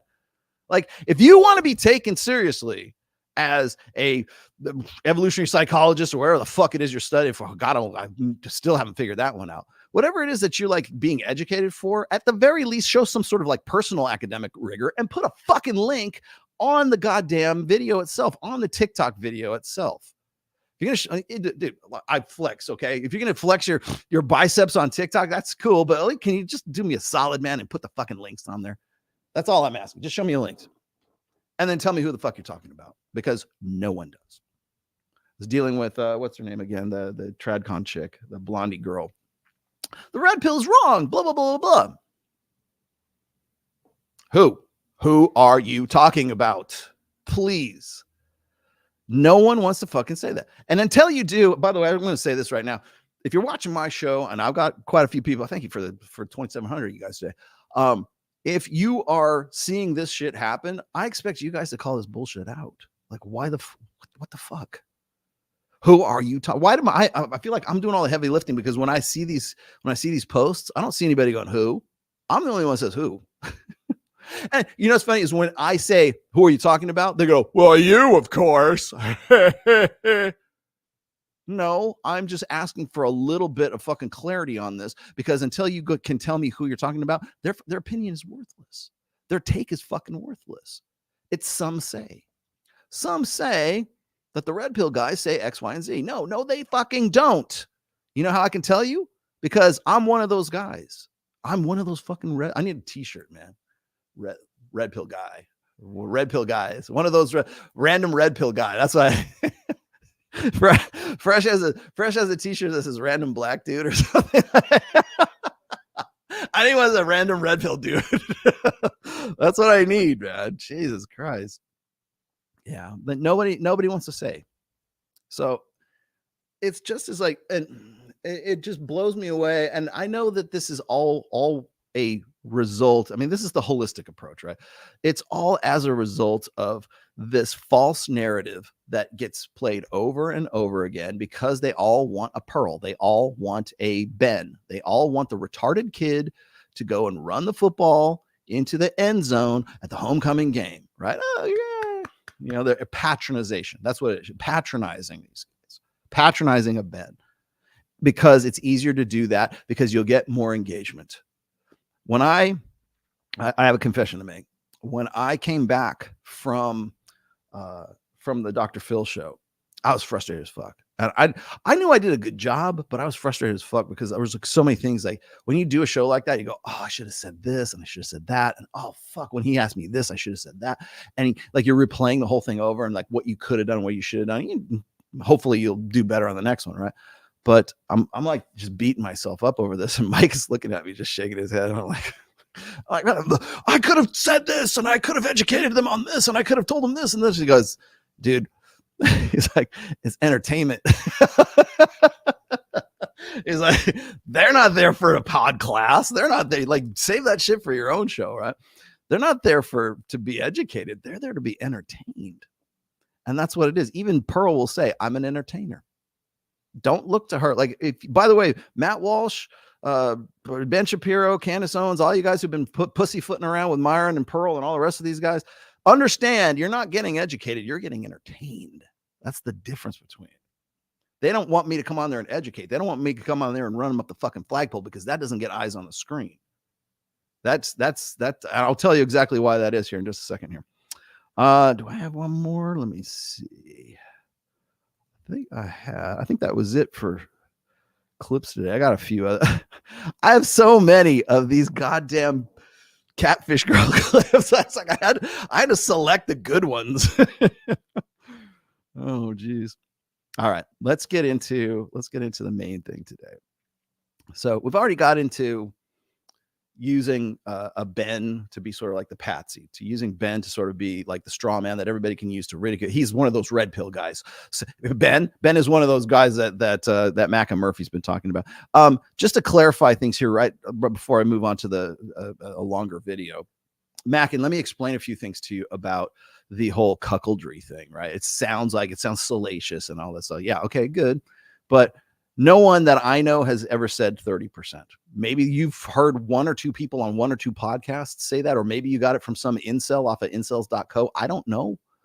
But I will tell you right now, the numbers I've heard have been very close to what he was saying. Somewhere between 3 and sometimes it's 12%. Those were the ones, depending on the demographics, depending on the age, which you didn't say anything about, depending on ethnicity, depending on, like, if you go and say, well, it's 30%, you better be very specific about that.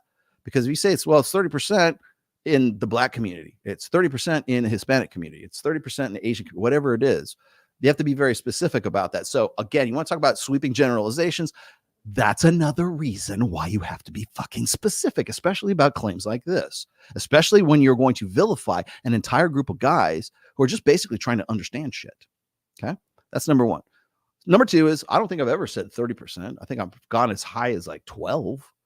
And that's from like looking at different studies, like maybe in Australia or some shit like that. Who knows? But if you average them out, they're probably somewhere around like anywhere between 8 and 10. I think was something that we had accepted. And we were talking about this like probably 5 or 6 years ago.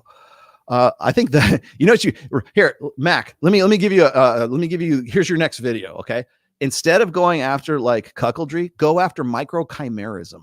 Please go do that video. Please go after the passport bros and then do microchimerism.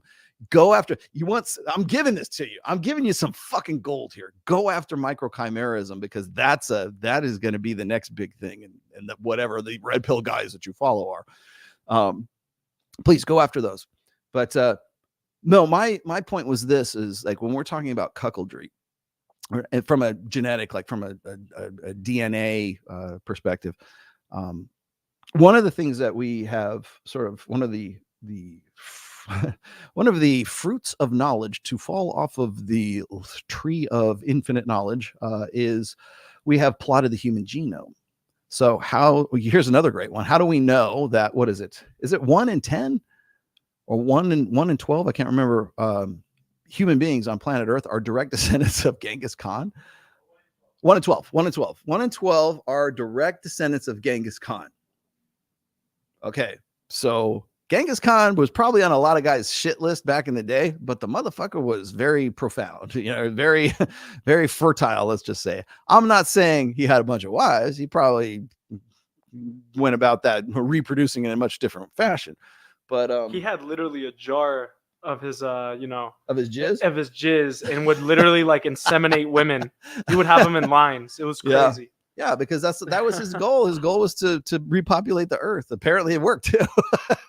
I want to take a 23andMe to make sure that I'm like, am I really part of his? Am I part of? Do I have an Uncle Genghis somewhere in my lineage? I probably don't. I'm very Nordic. I'm very Scandinavian. I highly doubt that. Supposedly, it says it's 0.5% of the male population in the world, which is roughly 16 million descendants living today. Wow. Okay. So what do you have to say about that, Mackin? I'm sure he's gonna. People think I have a real problem. I kind of do with him. I just wish he would like be a little bit more specific. I could probably have certainly more so than Destiny, certainly more so than Alex from Date Psych. I would like to have.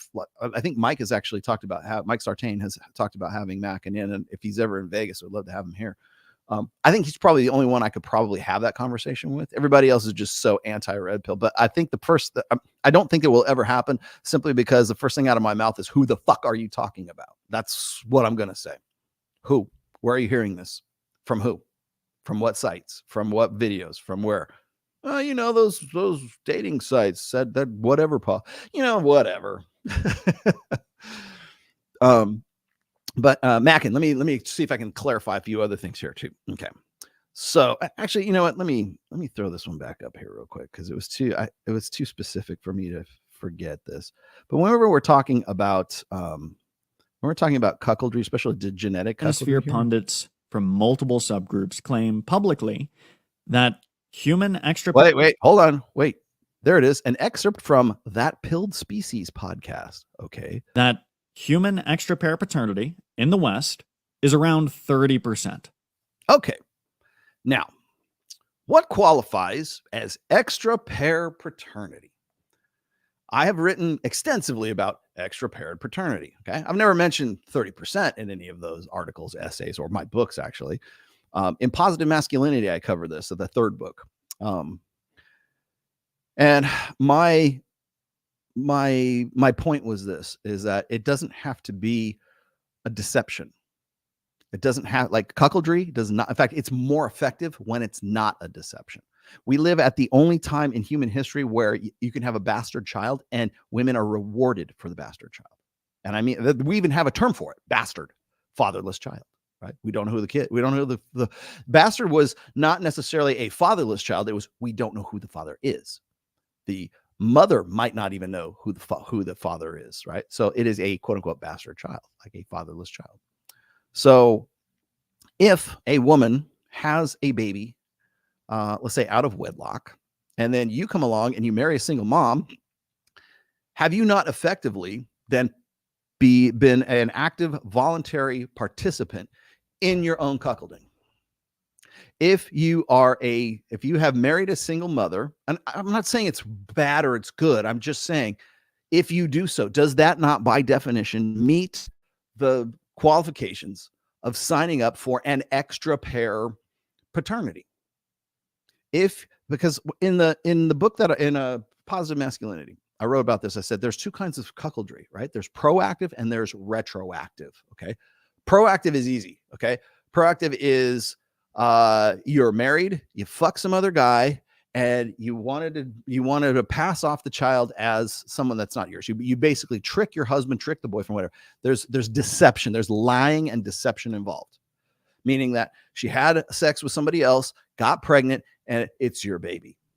And that's how it is. That's proactive cuckoldry, essentially, trying to trick you. Okay. Then there is retroactive cuckoldry, which is she was a single mother. She had a baby out of wedlock, or maybe she could even be a widower, whatever. But she's had a child with another man. And she's like, I'm a single mom. My kid comes first, blah, blah, blah, whatever it is. Right. And you go, that's okay. I'm not going to be a stepdad. I'm going to be the dad who stepped up. And you marry her and you're signing up for essentially the same deal, but there's no deception involved. Okay. So what the real problem is not whether it's 3% or 30% or whatever else, because if you go and you take into account the fact that 42% of children are born out of wedlock in the United States, that's greater than 30%. Okay. If you marry one of those single mothers who has had a child out of wedlock, or perhaps she was married, or maybe she wasn't, she's got a baby daddy, and you decide to wife her up, you are now effectively signing up for your own cuckoldry. Simple as that. Now, let me answer the most obvious question. Well, what about if you adopt? Okay, that's fine. You're still effectively cuckolding yourself. It sounds bad, but by definition, you're doing that. Now, here's the difference. The difference is it's you understand what you're getting into. You're not having it foisted upon you. So if you're going to, maybe you, at least if there's like a bad or a good to this, or if there's like sort of like, I don't know, different shades of gray and all this, the proactive cuckoldry ends up being probably the worst of the worst, right? You were deceived. Like that's when was it OBGYN doctors, NICU nurses, if it comes out that the child is not actually the biological father, the father is not actually the biological father of the child, depending on the state, I think, it might have changed, but I'm pretty sure most states do this, is they are required by law not to tell that non-biological father that the kid's not theirs.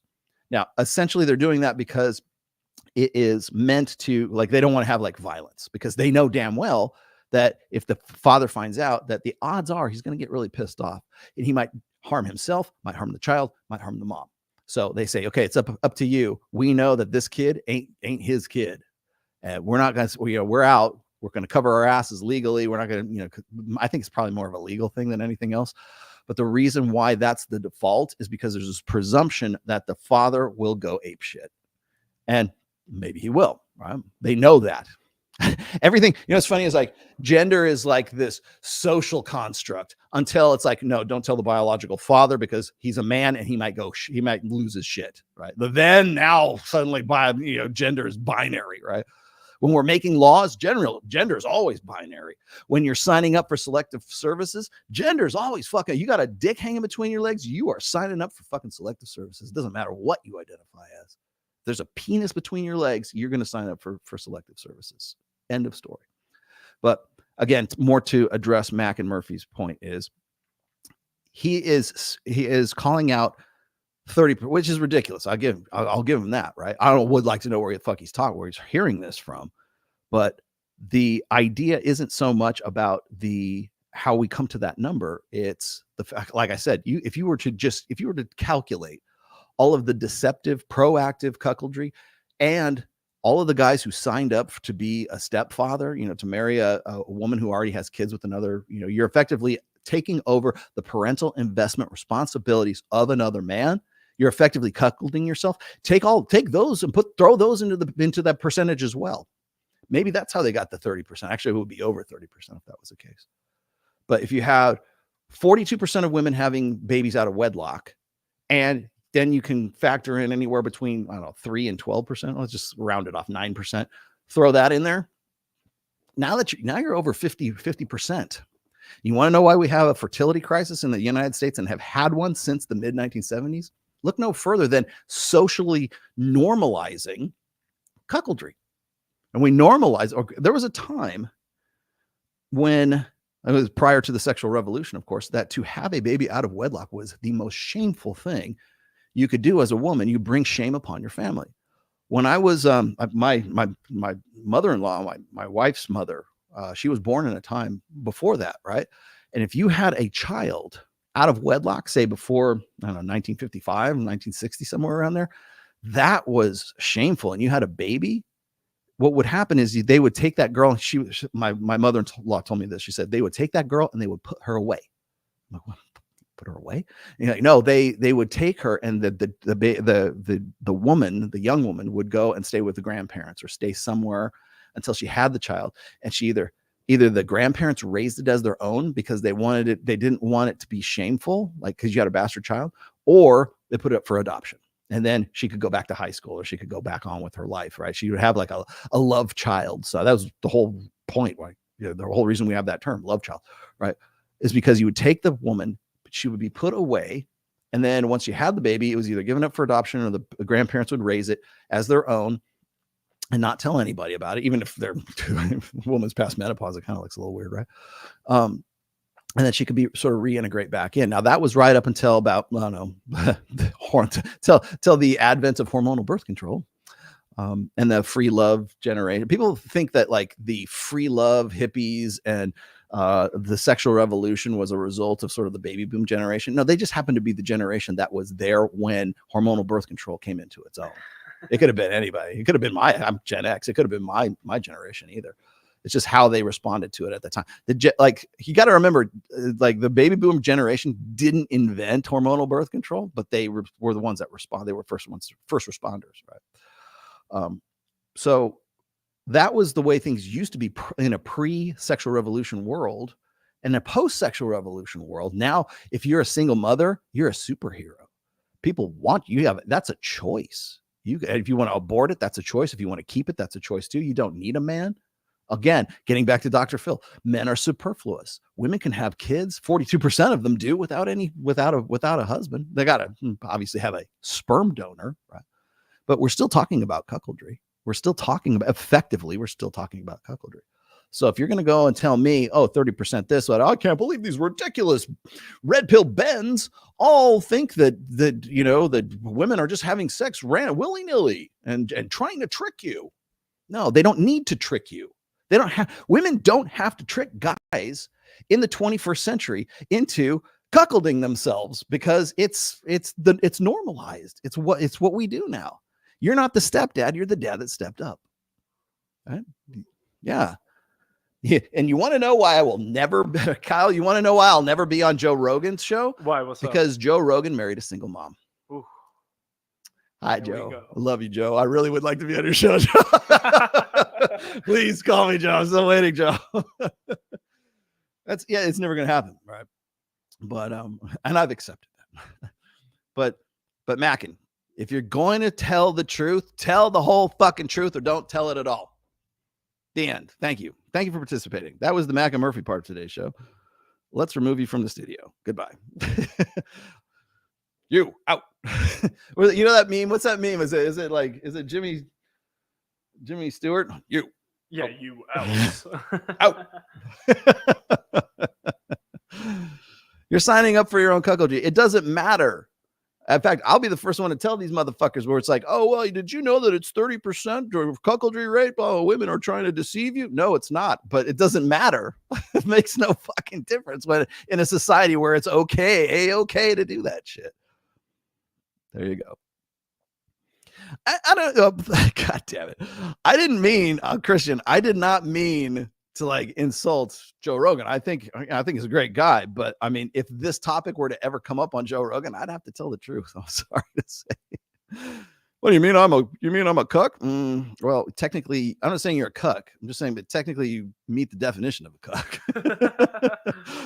You meet the requirements. Yeah, a cuck is as a cuck does, but I mean, you technically are, you're there. But a lot of guys are too, come on. All right. Now, would you like to get on to the hottest part of today's show? We're about to get into the real topic today. Well, Ben was actually the real topic today, but so I understand Candace Owens went on Fresh and Fit, and I made a comment about that. I kind of removed that tweet because I don't know, I was kind of like talking out of my ass, I guess. But I just thought it was very coincidental that right after the Pearl interview or the Pearl show in London, that Candace Owens and people from Daily Wire suddenly start to take interest in Myron and Fresh, who they have up to this point just lambasted for the longest time. Meaning they use Myron and Fresh as the butt of they're basically bends for Daily Wire until now, but now they're not. And I was like, well, why is it that they're now starting to take Myron and Fresh seriously? And I think there's a lot of people would like to say, well, finally, we're getting our own. The mainstream, the red pill's finally gone mainstream. You guys remember that conversation I had from March? Oh, gosh, that was March of 2021. When I was on Fresh and Fit and they said, do you think the red pill is going mainstream? And the first thing I said was, I hope not. Now you know why I said that. Now here we are. Now you know exactly why I said that, because I'd seen it happen in 2020. And remember, 2021 will be just like 2025. Okay. Well, as far as like the red pill, like everybody's coming full circle, I guess. So in March of 2021, when they asked me, do you think the red pill is going to go mainstream? Well, and the first thing I said is, I hope it doesn't, because what happens is when the red pill, whatever, in the manosphere, this material goes mainstream, it ceases to have the same effectiveness, because what happens is people get their own commercial interests wrapped up in what should be a broader praxeological understanding, right? It becomes about, it's just business. It becomes a hustle. It becomes your gig. And the problem is that a lot of guys, I'm not just picking on Myron and Fresh, because like Brian does the same thing. There's some other podcasts that do exactly the same thing. Hell, I could even say the same about myself. Okay. Is that we get wrapped up in what's called lifestyle creep. Okay. To have this studio that we're at right here, there's a certain dollar amount that's attached to that. Now, when Myron and Fresh got demonetized, that came at probably the worst possible, and they were the first one to say this, the worst possible time, because they were transitioning from their old studio, which was at Panorama Tower, to the new one. I can't remember the name of their tower now, which is way better, by the way, and clearly put a lot of money and a lot of time and a lot of effort and a lot of thought into creating what is a very, very well polished studio. I know me and Kyle are trying to put this one together and make it into something right now, and it's a lot of fucking work. Oh yeah, you need a crew. So yeah, you need a crew. And we don't have a crew. Like, it's just me and you. That's all there is. We're the crew. And so I've been a one-man show for a long time, but even me as a one-man show, there are certain things that I've grown accustomed to, because like I'm able, for instance, here, I'll give you an example. For instance, like when my dog, my Greyhound Ned, got injured, and he's doing fine. Thank you very much. When he got in that Rottweiler attack, I am probably the homeowners insurance's worst nightmare, because I'm the guy that can actually eat the cost for that. I've spent somewhere between $18,000 and $20,000 on Ned's like medical bills. People go, that's insane. Who would do that for their dog? I would do it for my dog, first of all. Second of all, I'm not paying for it, because I know now I can eat the cost, but I know I've already got a personal injury attorney that's working on because it happened on the homeowner's property. So we're suing, not suing the homeowner, but we're getting we're making a claim on the homeowner insurance so that we can recoup the cost. I'm not trying to get rich. I just want the cost back, right? But because it's not my fault that a fucking Rottweiler decided to attack Ned, right? So, but I don't think twice about that. I'm like, yeah, of course I will. But I know that I'm a rare exception, because and this is the most heartbreaking fucking thing. I can't even believe I'm about to say this. But every time I go into the emergency vet clinic in Reno, and now we're going to the one here in Vegas, every time I go into the one in Reno, it's heart-wrenching, because people go in there with a dog and they walk out with a collar, and they walk out with a fucking leash or like a harness. Right? That's even worse, right? Yeah, that hurts. They go in with an animal and they go out with nothing, with just the collar, and they're just like just tears. And I thought about that, and what's that guy Steve will do it, or what are these guys who go around and like they throw out dollars to like random people, like, hey, let me pay for your groceries at Walmart or some shit like that. Guys, here's a better idea. Go to the emergency medical clinic for like the emergency vet, pay the vet bills for people who are like, they can't afford to keep their dog alive or their cat alive or whatever. Go in there and do that. You want to really, really have a stay of execution for their dog, because they just simply can't afford. 90% of them just simply can't afford to keep their dog alive. It's so expensive. It is. It's very expensive. Like veterinary bills is very fucking expensive. Yeah. Right? I know. I'm 18 grand. My at least dog's 18 grand in. Was like almost. They're trying to. Steve will do it if you got seriously. You want to make a difference. You want to impress me. Go into and it's hard to do. Go in there and say, oh, you can't afford to keep your dog alive, or you can't afford the medicine, or you can't afford the surgery because your dog broke his leg, and now you have to put him down because of that. Like, pay for that. It's depending on what it is. Like, I know that like x-rays for my dog is like probably $400 or $500 per. Just a bandage change is $120, man. I mean, and not that it's like exorbitantly expensive. You got to pay for the skill of the people. They're medical technicians essentially, but you want to impress me, Steve will do it. Go into the emergency vet clinic and pay people's like vet bills and keep their dog alive that would otherwise be put down if you hadn't gone in there and paid it. That would be fucking good. You want to do good? Do good. but no, like I can, but it's lifestyle creep. Like I can do that. And I don't think twice about it because I know I can do it. There was a time where Ned would just simply be dead. Like I just like, I can't afford to fucking keep him alive. I guess he's gone. That would have been me. And fortunately I can eat that cost. I got a little fundraiser from you guys. That was fantastic. Thank you very much for that. But I ate a lot of cost on that, but it's because of lifestyle creep. I can do it now, and I'm glad to do it. I'm glad to help other people. I'm glad to put money out there. And yes, by the way, people kept asking me about Thor and everything else. The reason why I didn't participate in the Kickstarter thing or the fundraiser thing for Thor is because I'm working behind the scenes with my good friend Trader SZ, and I'm trying to see if I can get him something really more substantial. Now, Trader SZ sometimes gives me really sizable donations for things. Usually it's like crypto and stuff like that. Trader SZ really wanted to help me out when Ned's medical bills came down, and I said, just hold off on that. Let's see what I can get from the homeowner's insurance before we get too deep in the woods there. But that was right about the time that Thor had his tumor removal, and so everybody was doing the fundraiser. I didn't participate in that because I didn't like the fact that everybody was dealing with Pearl, Ben, whoever, because essentially what she's trying to do is buy off other people's sympathies, and you're not going to buy my sympathies. But that doesn't mean I don't care. So I'm working with Trader SZ right now. I'm going to see about getting him a sizable donation for his medical bills. And I said, don't give it to me, give it to Thor. So we're working on that right now. It's a crypto thing because he's waiting for I don't know how he does his crypto or whatever, but that's how we're working it out right now. And I've already contacted Thor about this, so he knows. But because people kept asking, how come you weren't on that show? Well, that because I don't have anything to do with Pearl, simply because she's just doing it to buy sympathies. It's you got to remember that it's not charity with her. It's like buying a chip, and I wasn't going to participate in her buying a chip. So. But before we get into that, where do we go? Did you guys see this? Now we're looking at Candace Owens here. Now people are going to say, well, what about Myron and Fresh and Candace? Well, we're not going to talk about Myron and Fresh. We're going to talk about but we are going to talk about Candace Owens. 30. How old are you? You're 35. There we go. Oh okay, man. So what is that? Here's where the real. Hold on. Sorry about that, Kyle. Here's where the real conversation took place. I watched, I'll give you here's my review. Okay. My completely try to be as non-judgmental, non-biased review that I can possibly give you here. Not to take anything away from Myron and Fresh. They did a really good job. I think the interview was good, but it wasn't what I think it was less than what I was hoping for.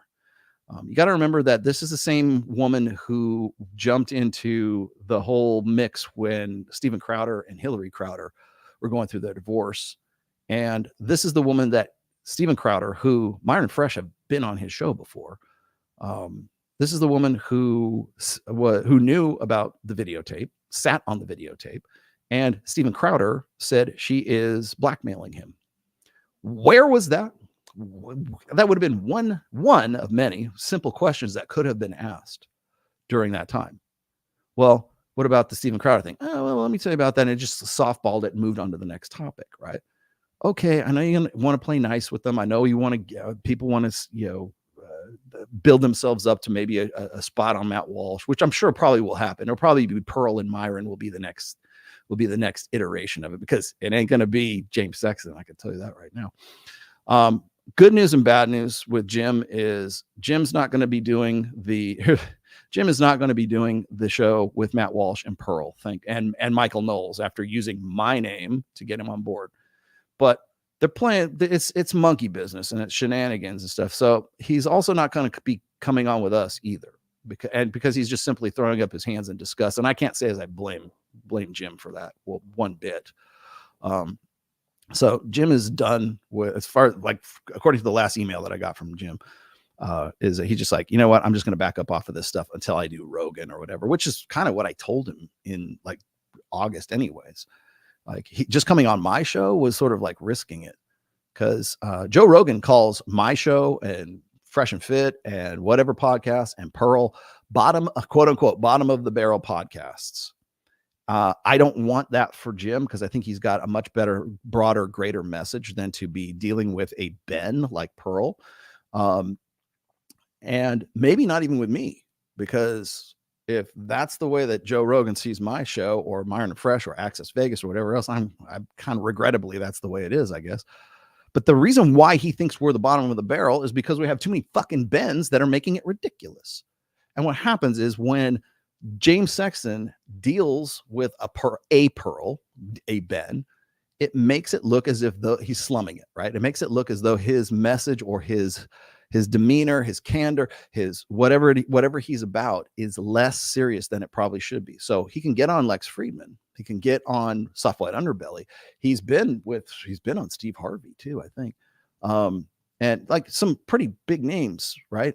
He doesn't need to do my show. He doesn't. I'm glad thank you, Jim, for doing it. I very much appreciate that. We're friends, right?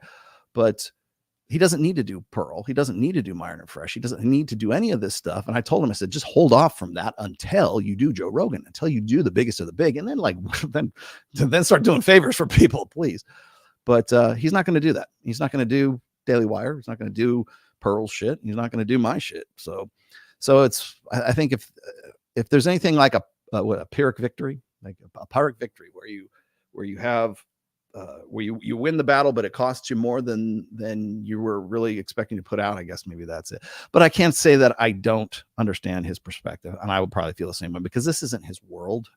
This isn't what he's about. He doesn't know who Pearl is. He doesn't know who I am. Well, I mean, he knows who I am, but he doesn't know who. He's not familiar with the Manosphere. He's not. He sure as shit doesn't know who Mac and Murphy is. He doesn't know who the rest of these people are. So, are we at low battery? Oh, that's you. Okay. I just saw that the alert come up. So there you go. However, I want to say this is I thought this was interesting because I know that Myron and Fresh really wanted to get Candace on there. Now I talked with Myron afterwards and I took down that post, because I kind of regretted putting it up there in the first place. I'll be honest with you. But then I see the show and it's about what I expected. I was expecting how they would be with Candace, how they were with Michaela Peterson. And to be honest, I kind of felt like it was sort of along those same lines. Like they didn't want to be too controversial. They could have been like Myron's an attack dog. When Myron comes on Access Vegas, he's there to kick a bitch off the show. He wasn't there to kick Candace Owens off the show. He wasn't there to like give her shit. Right. He wants an alliance. And I was actually surprised that Candace Owens did the After Hours show. I wouldn't think that would be her forte, but she's been on whatever podcast, so I guess it's not too out of the realm of possibility. And that show was pretty good up until a point because she had to leave early. And I thought it was interesting because like I'm looking at this and go, damn, I'm like, this is a very early show. It was like 7:30 when they started that. They usually start the After Hours show right around 10. And I'm like, it must be because she has something else to do. Well, guess what she had to do? This is what she had to do. And right as before she was about to leave the After Hours show, they were talking about Destiny. And one of the things that Myron said during his sort of now, I guess his new estimate of Destiny, I don't know when this happened, but he said something effective like Destiny is a professional contrarian. And which I agree with 100%. But I guess that stuck. Or maybe that was the narrative that was supposed to be out there because Candace uses that term quite a bit in this. And honestly, I think the exchange between Destiny and Candace Owens was almost a better, I hate to say this, it's almost a better show because there's conflict. You want blood. There was no blood between Myron and Fresh and Candace Owens. There was definitely blood in this one. And it might have been Destiny's. People kept saying, well, I can't believe you're on Destiny's side. How come you don't like Candace Owens? I'm like, quite honestly, I don't like either one of them. But to listen to people say, well, why are you taking Destiny's side? I'm like, I am not taking, just because I'm criticizing this whole thing doesn't mean I'm taking one side or the other. Okay. You can do that. You really can. Okay. Like anybody who knows my history with Destiny and thinks that I'm taking a side, you need to fucking delete your fucking Twitter right now. You need to just leave get out of the pool. Like, if you think that I'm aligning myself with that bullshit, right? Especially after what happened last summer. So let me be the first one to correct you on your assumptions. Okay. And the reason why they do that is because they see Destiny as the guy on the far left, and they see Candace as the guy on the far right, and it's whoever they align with. And I'll tell you right now, Destiny is spinning, and his people on DGG Network and his Discord and his Reddit and everybody, they're spinning it as if this is the biggest victory he's ever had. And Candace Owens and everybody on the other side are saying, he got owned, he got punched in the ground. And it's like, that's the blood sport. That's what they want, because Destiny is a Ben. He's easily ridiculed. He's like, why we're taking this dumb kid who used to sell, was he a carpet cleaner? This carpet cleaner, seriously, at 35 years old. And she makes a point of saying, you know what? You're a man child. You're 35. You've got a kid who's about to be 13. And, you know, like she knows enough about his history to sort of give him shit. This is the show. This is the show that Myron and Fresh should have had, but they didn't. They gave it to fucking Destiny. And I don't know what the logistics were. Maybe they had already planned it out, but Destiny looks like he just rolled out of bed. And if you look at Destiny's like his home apartment podcast studio right there, you know damn well he's sitting in front of his monitor, his computer, whatever else, because that's just how he is. He's a Twitch streamer who doesn't know the first thing about his own podcast or his own fucking putting out at least a well-polished show. Certainly not like this, and goddamn not even close to the way that Myron and Fresh do their show. Very professional video, everything. And you know what was the better show? This one right here. Simply because it had that conflict. It had that they were butting heads. There was he was destroyed. That factor, that definitely got it right here. If you go and you look at the analytics for this right now, Myron and Fresh took that interview of them and Candace off of YouTube, and it's on Rumble. You can still go get it on Rumble, and it's doing good numbers on Rumble. Don't get me wrong, but Destiny and Candace, within 24 hours, I think he's at 300. Last I looked, it was 305,000 views on this. It will probably hit 1 million by Tuesday, if then, because people wanted to see this exchange. And guess who's spinning it as a victory? Destiny's people. Guess who's spinning it as a victory? Candace's people. This is just this back and forth. It's just the same. It's the narrative bullshit that happens in an election cycle. They want a guy who is they want the fall guy. They want the patsy. They want the Ben, and Destiny is a Ben. So she goes in there, and I'm not really sure she got what she was hoping for in this, but I'm gonna play a little bit of this and we'll riff on this. I might scrub this up to like the 23-minute mark. 20, well, let's say I'm a millionaire. I travel the world. I get to research and talk about whatever I want. I get to talk to cool people like you and other people. I live in Miami in a high rise for $5,000 a month. I mean, I think my life is pretty okay. I mean, okay. But I'm saying, like, what are you doing when you're trying to sell to people that, you know, being a hoe is cool, smoking pot, saying I don't necessarily think that being a hoe is cool. Are you going to age out of that? Because you're a 35-year-old man, right? Like, you know, and you're kind of doing the, like, I'm a college dorm kid and I'm trying to make everything sound cool. But I just want to point out the fact that you're a 35-year-old man and your words should matter and they should have weight. Like I said, if you were 20, I'd be like, I get it. When you're 35. You know, say things with conviction. Say things that have meaning. Plenty of things with conviction, yes. You know, and like when I asked you, what would you recommend to a woman at 25 and 30? I didn't just start rambling about what a 20-year-old should do and how biologically blah, blah, blah, blah. I would say exactly what I would tell a woman at 25 or 30. Yeah, I know, but your behavior, and I will appreciate that people that are younger won't understand what I'm saying until you hit 35, which is, I'm going to be 35 this year. Okay. You're acting like you're... Can you believe these two are like the same age? They're the same fucking age. Now, I can't give Destiny a lot of shit about maturity. To me is just like, it's about the individual at this point.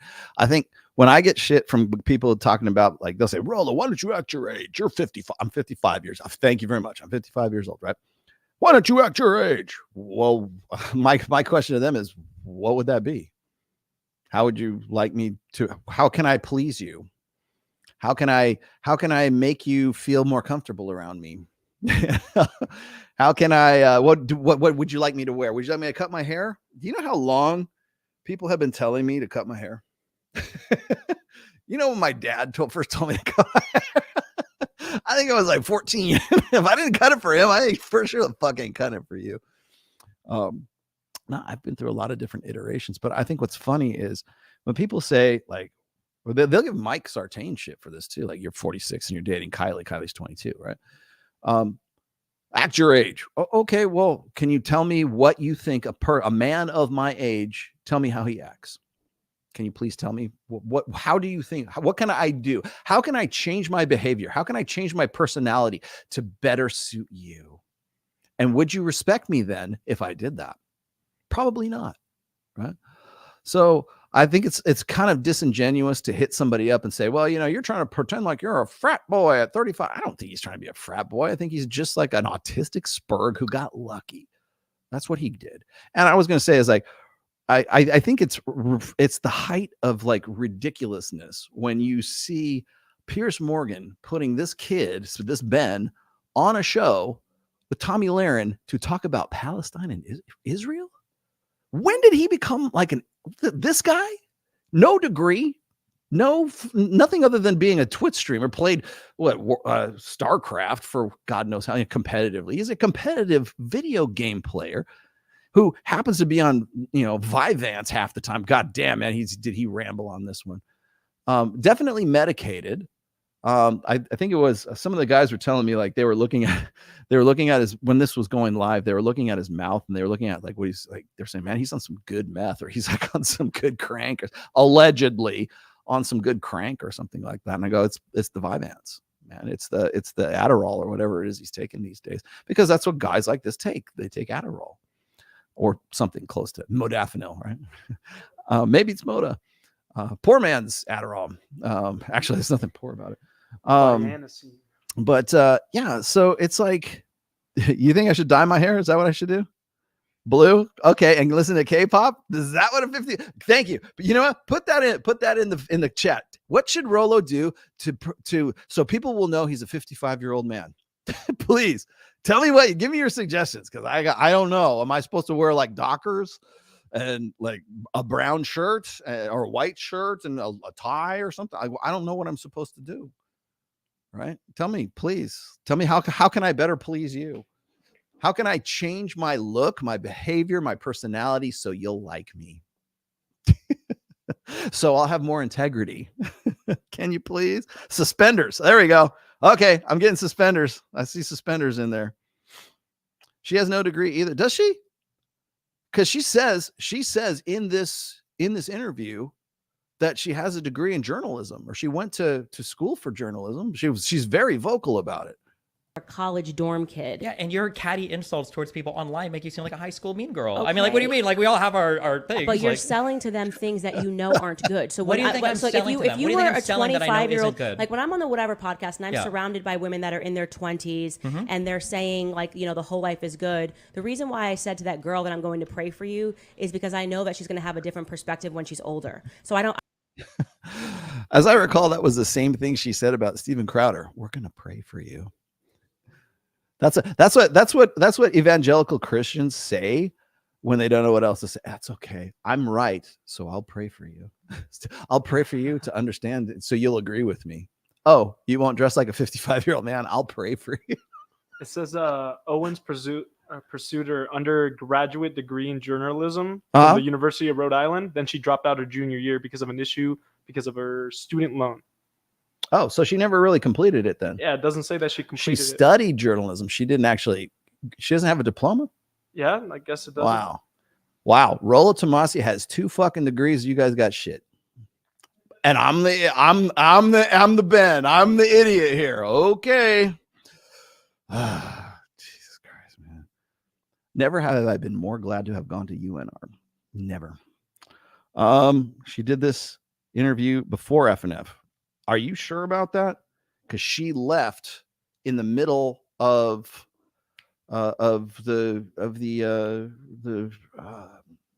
after hour show. I'm pretty sure she left to go talk to Destiny, or maybe it was in between. Was it before? Was it before? I don't think she did this before. I'm pretty sure she didn't. Can somebody confirm that for me? Because I don't think she did. Candace Owens is the church lady of SNL. Yeah. Well, the reason why I think she did leave to go to do this show was simply because that Myron and her were talking about him being a contrarian, and that's pretty much all she accused him of during this exchange. Did she or did she not? I don't think she did. FNF is the nighttime show. Yeah, I know that. But it was like 7. I guess it would have been night, wouldn't have. And this is clearly during the day. Maybe you're right. Maybe you're right. Well, either way, this right here was the show that Myron and Fresh should have done. They don't press her. At least Destiny pressed her. I'm not upset by that. I don't feel like that needs to be attacked. Okay, so it was though. Okay, I'll give it to you. Young, 30 minutes young before. girls are You're around right. me and we're Okay. talking about all of these topics. My When I'm bad. sitting with a 35-year-old man, okay? And What do you think I'm selling people? And you know better, okay? Wait, what do you think I'm selling people? Well, do you think I'm telling people to be a hoe? What I said when you were defending the lifestyle of being a hoe, why are you doing that? I don't think I defend the lifestyle of being a You hoe. did. You did a whole video basically saying that none of my points of me trying to tell these women that they essentially, you can do something better. You don't have to sell your body. This was your like snazzy video comeback to it. Why are you making a comeback? Yes, you can make a video and be like, why can't someone do heroin? But why would you as a 35-year-old man want to sell something to someone or make it seem okay or cool or relevant when you know it's harmful to them? I don't get that because of your age. So just like kind of I explore don't and tell figure out people things. that they have to do a particular thing, but if I see somebody course you that's do. doing heroin, I'm not going to be like, you know, it is whatever, and it's just like whatever. You're just Do you think that doing, having heroin your is sex. comparable to recreational sex? I am. You know, God damn it, man. God damn Candace Owens, like for making me actually agree with Destiny. You're the only one who would actually put me to the point where I would agree with Destiny. Now, why am I saying Destiny's a Ben, a Ben in all of this? Because she has basically taken all of the shit that Matt Walsh, Ben Shapiro, Michael Knowles, all the rest of these guys would like to say. Those red pill guys think that premarital sex is fine. They think shooting heroin is fine. Let's go throw out the most random, most extreme bullshit I can possibly come up with. And she's basically making Destiny sound like he's the red pill, like he's the problem. Destiny has fucking fought me tooth and nail for the longest fucking time. He was just on with it was just on what's his name? It was on with Mike Sartain on Alex from Playing with Fire, and debating, like actually a halfway decent debate over evolutionary psychology. Trust me, he's not that guy, Candace, but Candace wants to make him that guy because she can't make Myron and Fresh those guys, because they have to have some sort of alliance. They have to have some sort of like, we got to come to Jesus moment kind of thing. They don't talk about they didn't press her on any red pill topics. They didn't press her on anything really. They did a little bit about Steven Crowder, but that's only because they knew goddamn well that the people in the chat would be, why didn't they talk about Crowder? Right? That would have been it. What I would have asked is, did you know Hillary Crowder before the divorce? Were you besties with her? Did you know about the video, the infamous video from last year? Did you know that? Were you blackmailing Steven Crowder? Why didn't you ask him those questions? Because that was on everybody's lips right around this time. Like was it April or May of last year, when the divorce thing came out, the infamous, was it the Ring video that came out, the clearly doctored Ring video? And yes, it wasn't just the breaks between the two of them. Did she know about that? Those are simple questions. You don't have to even press her on those. Just ask the questions. Asking the question would have been enough. No, doesn't come up. Didn't come up with Michaela Peterson either. Why? Because they probably wanted to get Jordan Peterson on, which is a pipe dream. Nobody gets Jordan on, especially not if you can't pay for Jordan. Jordan is pay to play. I love Gad Saad. Gad Saad is pay to play, and probably worth every penny. Don't get me wrong. These guys got to turn a buck. But if you're going to play nice to people who really don't, like right now, I will guarantee you, I could probably go dig up half a dozen different videos of Michaela Peterson talking shit about those red pill guys when she actually means me or Myron or Fresh or Brian or whoever else, right? Probably Pearl, right? She hates the red pill with a fucking passion. You're gonna sit there and fucking play jerk each other off? No, thank you. And it basically comes back down to principle, but let's let them finish. Quite frankly, I actually think a woman, as the one that I sat across from when you were critiquing this video, who says that she slept with up to, 20 men per night. Yeah, it's just as bad. And I know that that has to be hurting her soul. So I look at her as a human being. Hurting her soul? What if she just has a different lifestyle than you? Doesn't. Completely. She No, does, she does. You know? No, what do you mean? You know, she's telling you, she was very honest, actually. And that's why I appreciate her, because she was very honest that for her, it is just about money. Okay. But when I see that individual, when a young woman is saying that she'll sleep and see up to 10 to 20 clients per night, that's a broken individual. And it's just as when you see somebody who says that, you know, they're doing heroin or doing this, they don't need the cool guy at the party to be like, yeah, man, it's whatever. Like, it's like, no, you actually like structure. You need somebody to say to you, you don't have to do this. There's so much. So there's a million guys that are going to watch this part, or they probably have already watched this clip, or they're going to watch you guys are probably in the chat right now. Oh, I think what she has to say is really great. Yeah. Okay, great. Where the fuck was this fire on Fresh and Fit? Where the fuck was this conversation? Nowhere. No press, no nothing. Now, of course, she's going to lean into the spiritual side of things. And again, it's if you've read my fourth book, which is Religion, she's using what I've called, well, not the Orthodox paradox. It's you can't argue against God. Okay.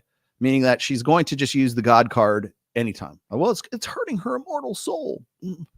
Well, what else can you say at that point? What else is there? Because I can go and say, you can go and say, I agree with this. I don't agree with this. There's a lot of reasons why she's right. But if you're just gonna try to put the end of you're gonna put on the end of the sentence, you're gonna put like, well, you know, it says it in the Bible. All right, that's what's called Jesus smuggling, right? Like, can we have the fucking conversation, or are we not going to have the conversation? Are we going to talk about things from a nuts and bolts perspective, or is we just going to keep coming back to this? So. Better potential within you. You are young. You have your entire life ahead of you. Let's figure out what it is that you're great at. I understand the economic concerns. It's a really tough economy and it's easy money, but there's other things that you can do to make money that will give you better self-value. And so okay. Yeah. Such as I love it. I love it when we get into these conversations about, well, women need to quit OnlyFans. Great. You know, I'm glad Tiffany has decided to quit porn, right? I am glad when I hear women say, hey, I'm leaving the business. They're still doing OnlyFans. They're still selling, ass shots or whatever else. Because they have to. Remember what we said about lifestyle creep? You get to the point where you're making so much money that to give up the industry would mean you would have to take a hit to your lifestyle. Nobody talks about that. Why didn't you fucking talk about that? What's the solution? What's your solution? How do you disincentivize that? I tried to talk about this with Andrew Wilson when he came on the show. And I told him, I said, look, I agree with you. What are you going to do about it? Women need to they just start living right. Okay. What are you going to do about it? Disincentivize it. Yeah, I 100% agree. Where do we go? How do we start? What's the first thing at the top of the outline of the list that we're going to do to disincentivize this? Shame. Clearly, shame's not working. Clearly, finger wagging, and the Lord said, is not working, because the Lord said it doesn't put money in her bank account. OnlyFans puts money in her bank account. Seeing these guys puts money in her bank account. You want to know why men are, men and women are frustrated with each other right now? It's because the incentives for women to stay single are greater than they are for them to get married right now. It's very simple, basic math. So if you've got a woman who's making money hand over fist off of OnlyFans, you can say, well, you know what? I think that your eternal soul is going to hurt when you're 35 years old. No, it's not.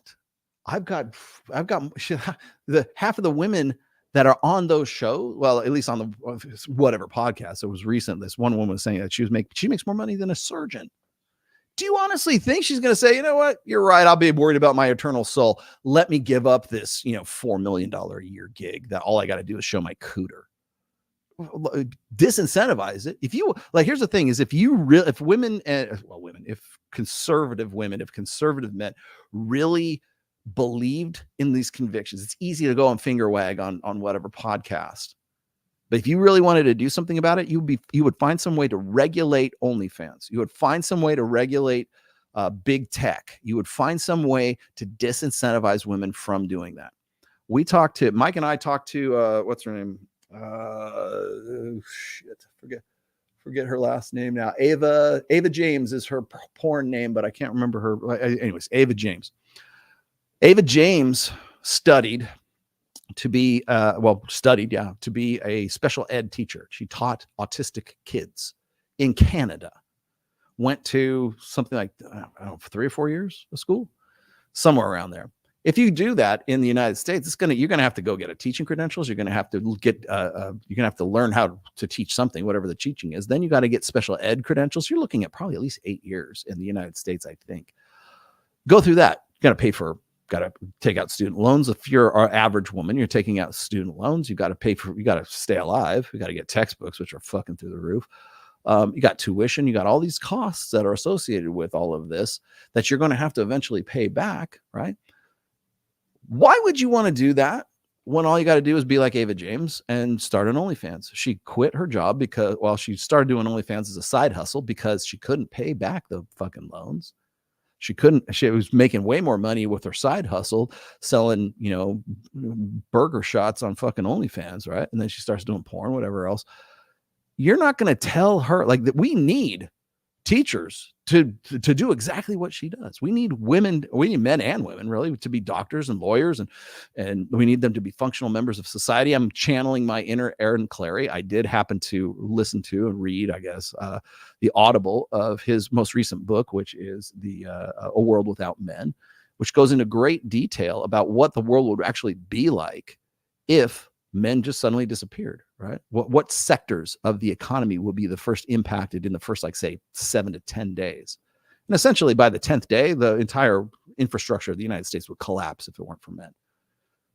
But I mean, down to the nuts and bolts here, that's exactly what would happen. But again, it kind of goes back to we need certain individuals in certain roles. And one of them was I think it was nursing. Skilled nursing is a female profession. Women are drawn to it, right? There are certain professions that women really, that are actually, contributing to society kind of thing. And when you have I think it was on Adam Sosnick's show, we had one girl on there who was formerly a surgical nurse, very highly skilled,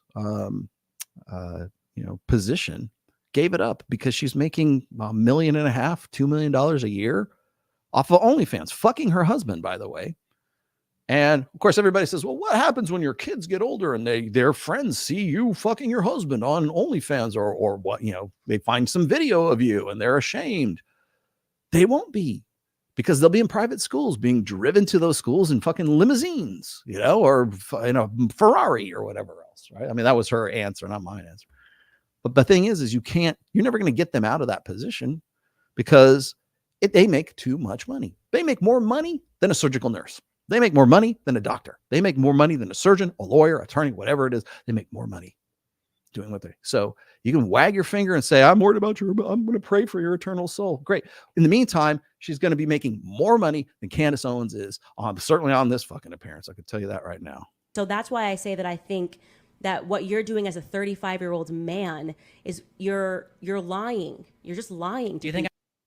Okay, so why did I show you this particular one? I'll pull that out. There you go. There's much more to this clip, and I think everybody ought to go and check out the Destiny one too, which you can still get apparently on YouTube. The reason I pointed out Destiny's video is, well, first of all, you can get it on YouTube and you can look at it. You can go see Myron Fresh on Rumble. It was good. I'm not to take anything away from the guys. This has more meat to it. This is where they should have gone with it. This is the conflict that they should have at least had some sort of back and forth with. All they did was sit there and agree. And that's boring. I hate to say that. I get into this with the girls on Access Vegas, right?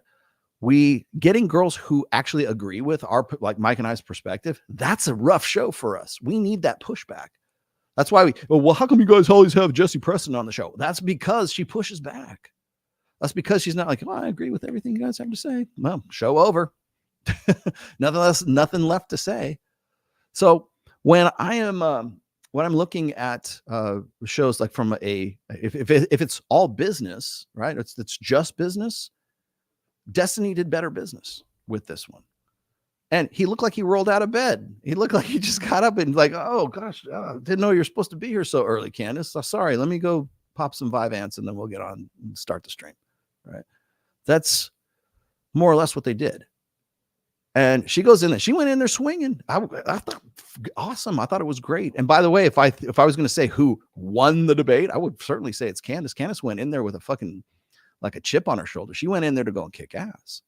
But the thing is that gets me is like the reason why she goes in there with a chip on her shoulder is because she presumes that destiny is me, or that destiny is fucking red pill, or destiny is the problem with all this stuff. When in fact, for the last 2 years, guys like Matt Walsh, guys like Ben Shapiro, guys like all the people that everybody have so much respect for at the Daily Wire, they're the ones who say those red pill guys, and they're pointing at Myron and Fresh. Mac and Murphy, those red pill guys are either myself, Brian, or whatever, or Pearl, or Myron and Fresh. I mean, let's be honest. I know whenever I say, tell me who you're talking about, they're never going to name names. I get that. And the reason they won't is because they would only be able to name me, Myron, Fresh, Brian, Pearl, Andrew Tate, maybe. They don't. Sorry, I love you. I love you, Ryan Stone. They don't know who Ryan Stone is. They don't know who Aaron Clary is. Like luminaries of the fucking red pill. Bravo.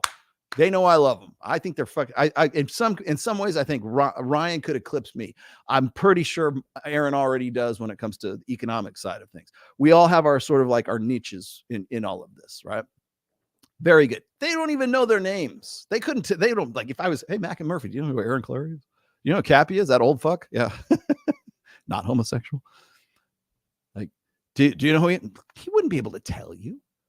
Like, well, the great thing about Mac is like he'll go, those red pill guys, and at least he'll flash my smiling mug on for half a second, and then it'll be like Myron, and then that's it, and then he'll move on to the next sentence when he's doing his cut clips and it's completely disingenuous, but at least you're using pictures. That's more than like 98% of these hacks use. So bravo, you get at least 1 point for that, Mac. But when I'm looking at, Candace Owens and Destiny, I got to say it was a better engagement. And they only went for like an hour and 15, hour and 20 minutes. And I'm wondering, now I don't know this for sure. Maybe somebody can explain this to me, but she was clearly in Miami. We already know that Destiny's in Miami. We already know that Myron and Fresh are in Miami. Did she come out there to see Destiny, or did she come out there to see Myron and Fresh? Or was it a both a twofer? How come was she on PBD? I think she said she was on PBD as well. She might have been on PBD. Macklemore. Oh gosh. Okay. I blew through all that. Oh, thanks. FBI, open up. IRS became a YouTube thing. Oh, now the IRS is one of my members. Low-key Candace complimented Myron more than Fresh. Yeah. Well, low-key. If you noticed it, it wasn't low-key. He won't say a name because the red pill has no leaders. Yeah, well, apparently they do. Just won't say who they are. Ben is a character that fits in a fan or FNF, and Brian from whatever audience who has Asperger's or autism. You said it, from your lips to God's ears. When they feed off them shaming, blaming, and lecturing to women, Ben screams out more. Yeah, Ben. I'm glad I could popularize the concept of Ben on this show, if nothing else. Jeez. Only took a divorce for Steven Crowder to take FNF seriously. Yep. And you know what? When they were on Steven Crowder's show, never, not a peep. Not a single word was mentioned about it. Oh yeah, and Candace Owens was on PBD 2 days ago. Yeah, I remember because she had said something earlier in that. I should probably show that entire exchange. She was with Chris Cuomo. Yeah. Okay, so God, I'm sorry. I have to say this. I'm probably going to get so much shit for this. Was she in? Okay, because I know PBD. I know Valuetainment is in Fort Lauderdale. Was she there to do Fresh and Fit, or did she say, "Hey, we're just going to be in Miami doing PBD. We'd love to jump on your show"? Is that how it went down? Or was it Myron and Fresh really desperately making a big effort to get her on?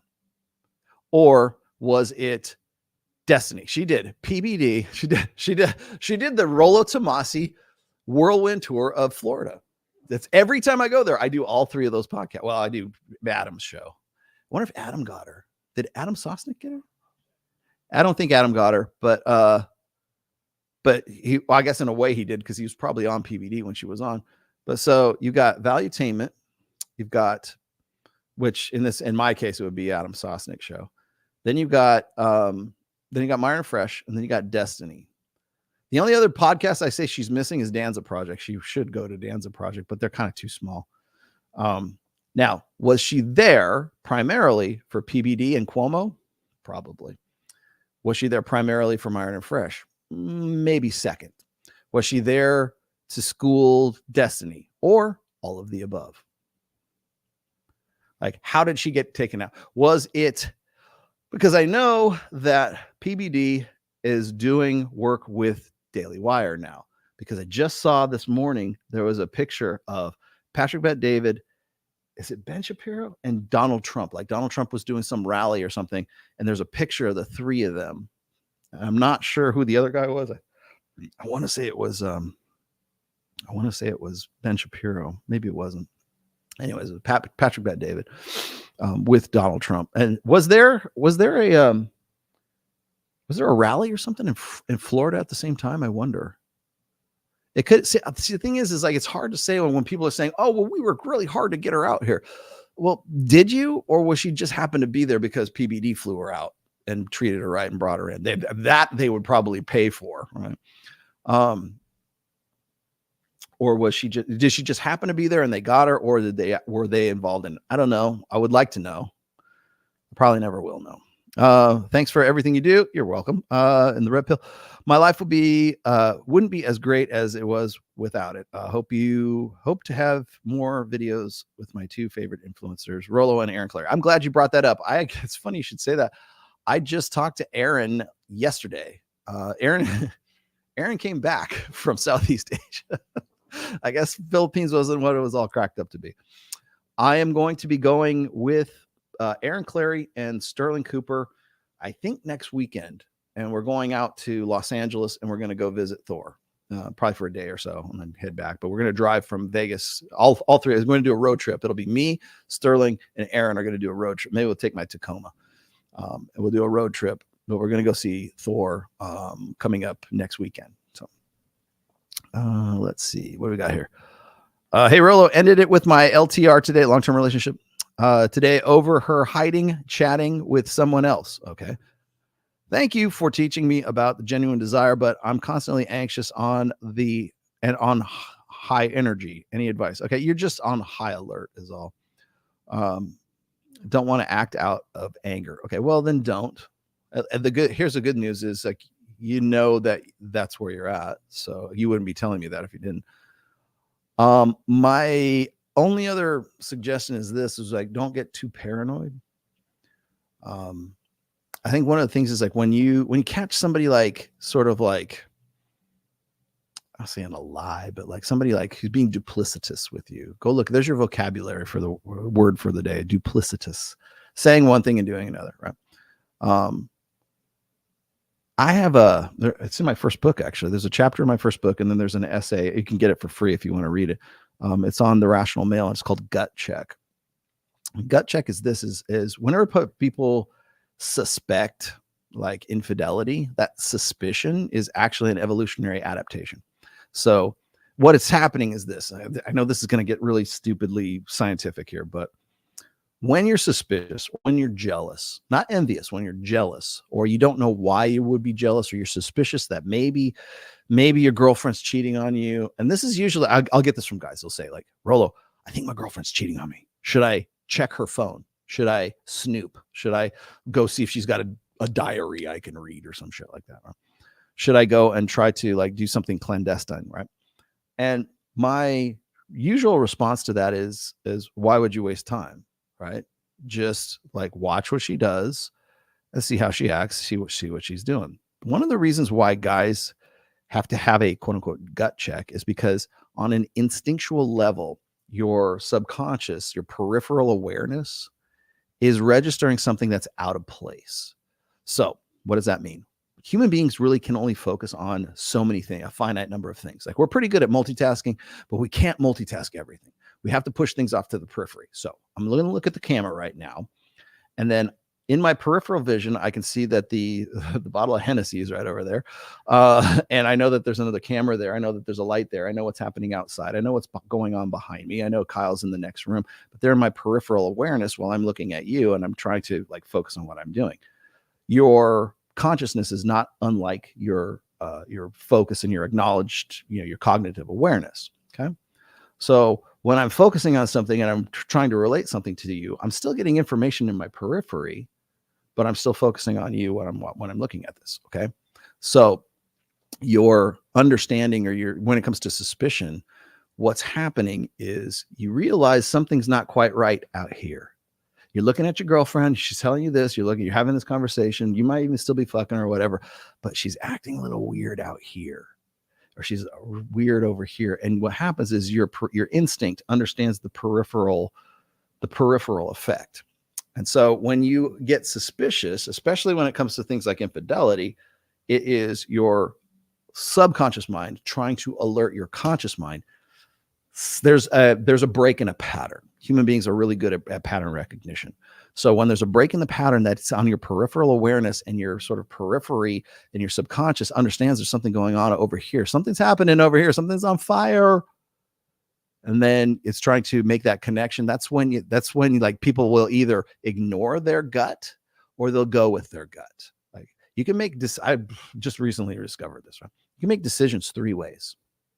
People don't know about the third way. The first way is like instinct, emotion, and reason, right?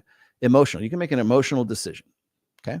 You can make a rational decision, and you can make an instinctual decision. And those are probably some of the most difficult ones to make, going with your gut and allowing your instincts to decide where it is and what you want to do. Most people don't trust their instincts.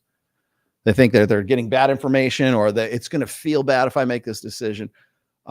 I will tell you right now, the last time I made an instinctual decision was when I was going to put Ned down after he got his leg broken by the Rottweiler. And I was this close. It was 50-50. And I'm like, I don't know what to do. My emotion says I want to keep him alive. My rational mind says maybe he's done, right? But I went with my gut, and my gut said 50% is not good enough. And I'm glad I did, because he's still alive right now.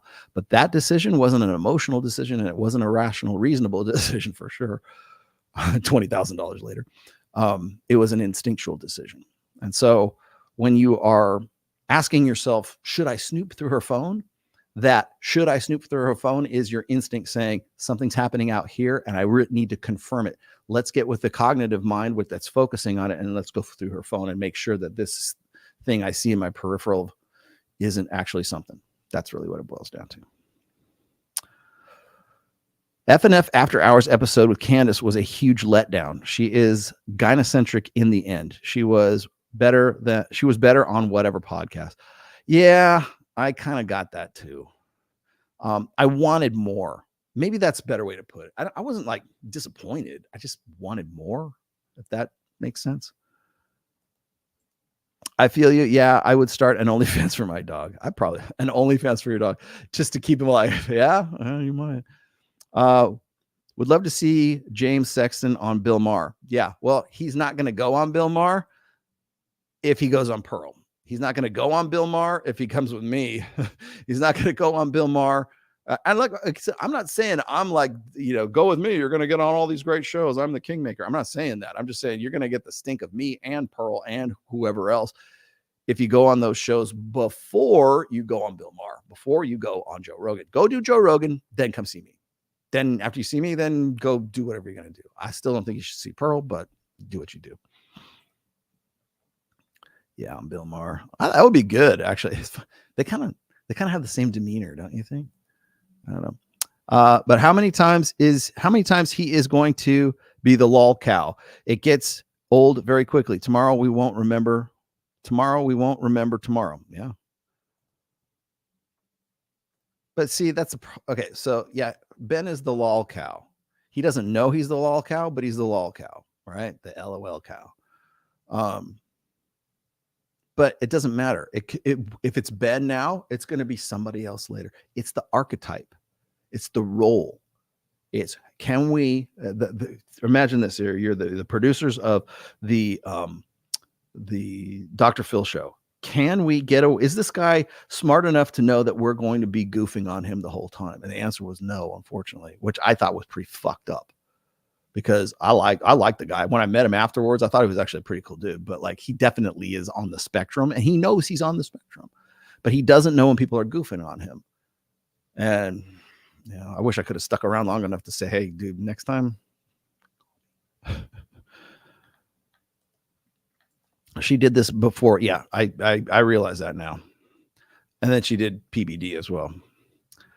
Candace Owens is the church lady on SNL. Yes. Maybe it's Satan.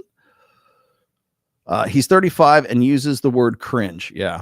Also, look at the lower jaw. It twitches and slides horizontally. Disgusting manlet. Disgusting manlet. Thank you. Thank you for your $5, Myron Jr. Thank you for your $5, Myron Jr. Just to say that. I was who was it? Was Kyle, not this Kyle, Kyle from God damn it. What's your last name, Kyle? He's a guitar player from Common Crown. Forget his name. Anyways, he's a good friend of mine now. Now he was saying that my other friend Kyle was saying that he watched the exchange between like the whole thing with Candace and Destiny, and he said he could tell that Destiny was on some kind of drugs. And I was like, yeah, it's probably Vyvanse, right? Or it's probably like, you know, some form of Adderall or something like that. Because one of the things about, and this was funny because even Candace picked up on this in that interview. It's not in the video I sent, but like, she will say, well, you just talk really fast like this and and then you move on to the next topic. And she's like, she's right. Candace, you're 100% right about that. He filibusters. If he doesn't have his backup, if he doesn't have a cell phone, if he doesn't have his DGG network to sort of fill him in on facts and figures in the middle of a show, he's not that good a debater. I learned that when he did the show or the debate with Ben Shapiro on Lex Friedman. He didn't have a cell phone, so he got caught like on the back foot a lot of times during that. And honestly, I think Lex kind of set him up a little bit because Lex does not like Destiny. Like I don't know if you saw that Destiny interview with Lex Friedman, where he's like, I've never wanted to punch somebody in the face more than I want to now. I was like, fucking, now I want to go on Lex's show. Oh, and it's Kyle. I remember that too. Lex, you know, goddamn well you said that too. But he was like, I've never wanted to punch somebody in the face more than I do right now. I was like, holy shit. And then he invites Destiny on for a debate between Shapiro and Destiny on his show. And quite honestly, I think that's kind of like setting him up for failure. But again, he's the lol cow. He's the Ben. Now, the reason why I even brought this up and I brought up Ben here is brought up Candace Owens and I brought up Destiny. It had nothing to do with Myron Fresh. It's the fact that Destiny in this instance is Ben. And she sees that he's ridiculous. He's easy to ridicule. I'm going to go on his show. I'm going to go into his literally, I'm going to go into his house. I'm going to fucking eat his lunch. And she did. She went in there and fucking owned his ass. Now, he got some good digs in too, enough that he's going to get clips. And by the way, when it comes to clips and it comes to engagement, Destiny wins. Destiny won, certainly over Myron Fresh, because their show's not on YouTube right now. Now I know that they have an exclusive thing with Rumble, so don't get me wrong. I understand why they did that. But if you go and you look at, I don't know what the view count is. It's probably up to 400,000 by now. When I came in here to the studio 2.5 hours ago, it was 305,000 views in just over 24 hours. There are so many people like MTR. Goddamn, dude. Mediocre tutorial reviews. That dude is Johnny on the fucking spot, man. He probably did a reaction video within 5 minutes of that thing closing out, because all I see is MTR's like breakdown of the Candace Owens Destiny thing. I don't see MTR doing jack shit about Myron's interview with Candace Owens, because there's just not that much there. There's not much to work with. That's why he goes with that stuff. And I'm not even a big fan of MTR, but I understand why he did that. What else? Oh, then there's God knows how many different like people are basically taking the Destiny clips and it's just this clip mill from all the stuff. Like it was an hour and 15, hour and 20 minutes clip mill. And if you want to say who's getting better analytics and who's getting better engagement, if Destiny wins, I'm sorry, Destiny fucking wins. You got to fucking push back.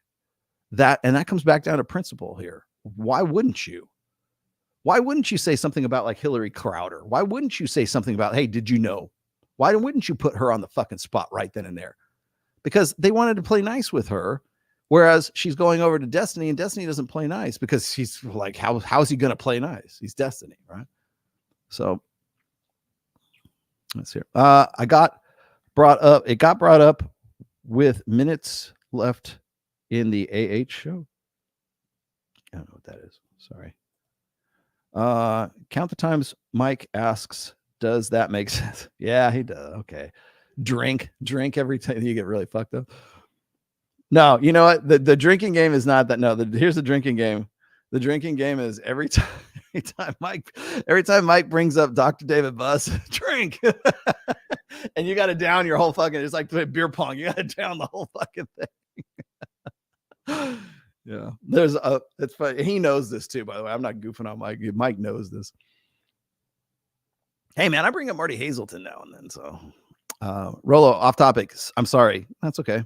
We're at the end of the show. You can say whatever you want. So when I was younger and hitting girls, boys were super aggressive towards me. Is that mate guarding? Yes. Potential mate guarding. Even if the girls wasn't their girlfriend, or the girl wasn't their girlfriend. Yeah. Well, that's because they were up here. That's my girlfriend up here. Basically what that is. Was Michael from Brazil? It's a form of mate guarding, but the mate guarding is really it's locked in with the male protector dynamic. What is that? Okay, well, that is men have an innate protector dynamic for the female, for human females. Simple as that. That's why men are the sacrificial sex, women are the vulnerable sex. It's written into our hardware or our firmware anyways. It's why men will jump in front of bullets at a mass shooting event of some sorts and jump in front of women that they don't even know. It's just, and remember I said instinct, like that you make an instinctual reaction. That's an instinctual reaction is the male protector dynamic. So it's the same reason why if a woman, if like say you're at you're in middle school, you're in high school or whatever else, and a girl is smacking a guy, the minute that guy, comes to defend himself, that's why 10 other kids are waiting for that to happen so they can beat the fuck out of the guy, not the girl, because she's protected. And again, it's not even a conscious decision. It's just an instinctual reaction. It's a reflex is what it is. Oh, a guy is beating up a girl, I have to go kick his ass, even though that guy could be packing, even though that guy might have a knife, even though that guy might be actually the most dangerous man on planet Earth, doesn't matter. You'll still go and do it. It's an instinctual thing. I've seen video, like closed circuit TV video, security cam video of guys in clubs, and there'll be a guy who is you could clearly having an argument with his girlfriend or something. He looks like he's going to smack her or some shit like that, and random dude gets up and puts himself in front of himself, and the girl say, hey, you leave her alone. Right? He gets in there, dude blows him away. The girl goes with the guy and exits with the boyfriend who just shot the dude. Right? And people go, I can't believe it. That's just how women are. Look, that's instinct. That's just instinctual. So, well, he shouldn't have done that. Boy, that's crazy, man. Can you imagine guys being Captain Save-A-Ho in this day and age? Yes, I can, because it's an instinctual reflexive response. You would probably do it too. And you go, I can't believe it was like an out-of-body experience. Yeah. George Gammon on After Hour Show was excellent. Yes. And I will tell you, when I saw George Gammon on there, I'm like, what the fuck are you doing? Because George Gammon has told me, like, on several occasions, he'll hit me up after I do the After Hour Show. He'll call me or he'll text me. He'll be like, I don't know how you do it. I'm like, who is this? And it's like, it's because George, like, he'll hit me up because he watches Fresh and Fit all the time. And He goes, I don't know how you have the patience to deal with those chicks. And here he is. Now you're on the show. You're on the show now. And it was funny to see him up there. He did great, by the way. I thought, now that was a good fucking show, right? There was some pushback. And I'm not saying, I expected Candace Owens to be on Fresh and Fit and do exactly what she did on whatever podcast. And she kind of did, but it's always just finger wagging, right? George is up there like a fucking like a G, man. That guy's a villain. Rollo, you should start asking your Access Vegas guests if they are aware when they are shit testing a guy and what their rationale is when they do. We've actually talked about that on a couple of occasions, but I don't know that I've ever actually asked that directly. But I'll be happy to do it on Thursday's show this Thursday at 8 o'clock, 8 p.m. Eastern, 11 p.m. or excuse me, 8 p.m. Pacific, 11 p.m. Eastern, live from Las Vegas, Nevada. We have a lot of girls on this show. Now that we're starting to do the show more regularly, we have more girls that want to be on the show. We have to turn down girls now, and they're sourcing themselves, which is it's a problem. It's a good problem to have, but it's still sometimes it's a problem. Rollo, you should start. Okay, I already got to you, and here's the last one here. FNF had 56,000 live viewers on Raw. Yeah, between the two of them, they did great. Yeah, they did. But look who has the most views right now between Destiny and at least on Destiny. I don't know. Destiny's on Rumble too. Yeah, I think it's like 100,000 viewer difference. Yeah, about the same.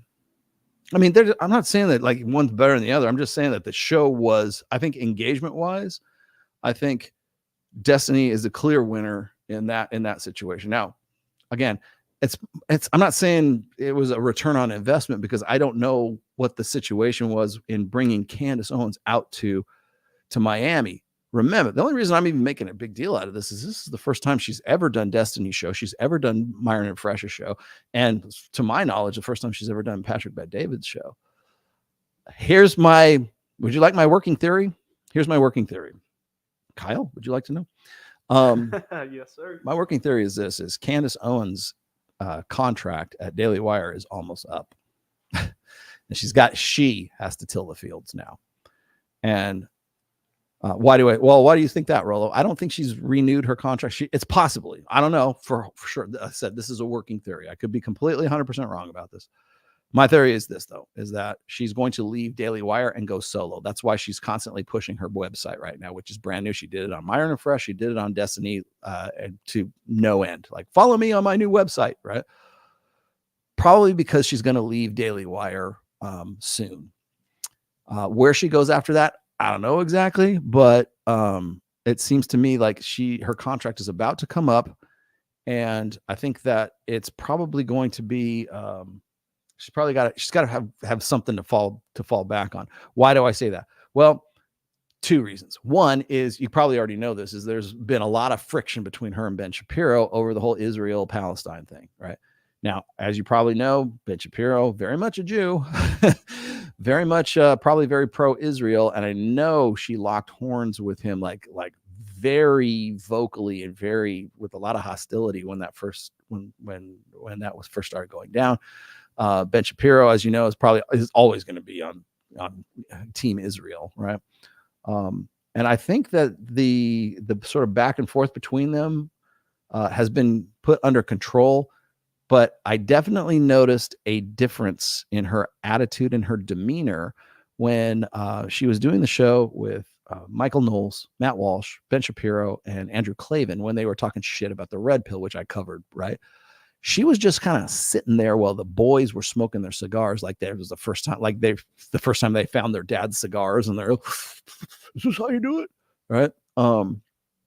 And then Candace was there, and she chimed in a few times, but I think she was just sort of there because contractually she had to be there, or they wanted her to be there to sort of say, "Hey, we're all on the same team. We're all on Daily Wire." But the more I listen, even when I was listening to Myron and Fresh, when she was on the show with them, and she was sort of explaining herself and what she was doing, it almost sounded like she was trying to sort of preempt or give people a preview so that when they weren't as shocked or surprised when she leaves Daily Wire. I'm pretty sure she's going to leave Daily Wire. because she's probably just waiting out to the end of her contract, and then she's not going to renew her contract. And so in order to do that, you have to start brand building before the contract is up. And I think that's probably what she's doing right now. Don't know, but that's just my working theory at this point. Okay. Let's see. I think that's about it. Oh, by the way, I had this just in. Tomorrow is Sam Bada's birthday. Yay! Sam Bada gets to be another year old. My birthday is April 2nd. Tomorrow's my birthday. Everyone showed up today since they're busy tomorrow. Yeah, good. Okay.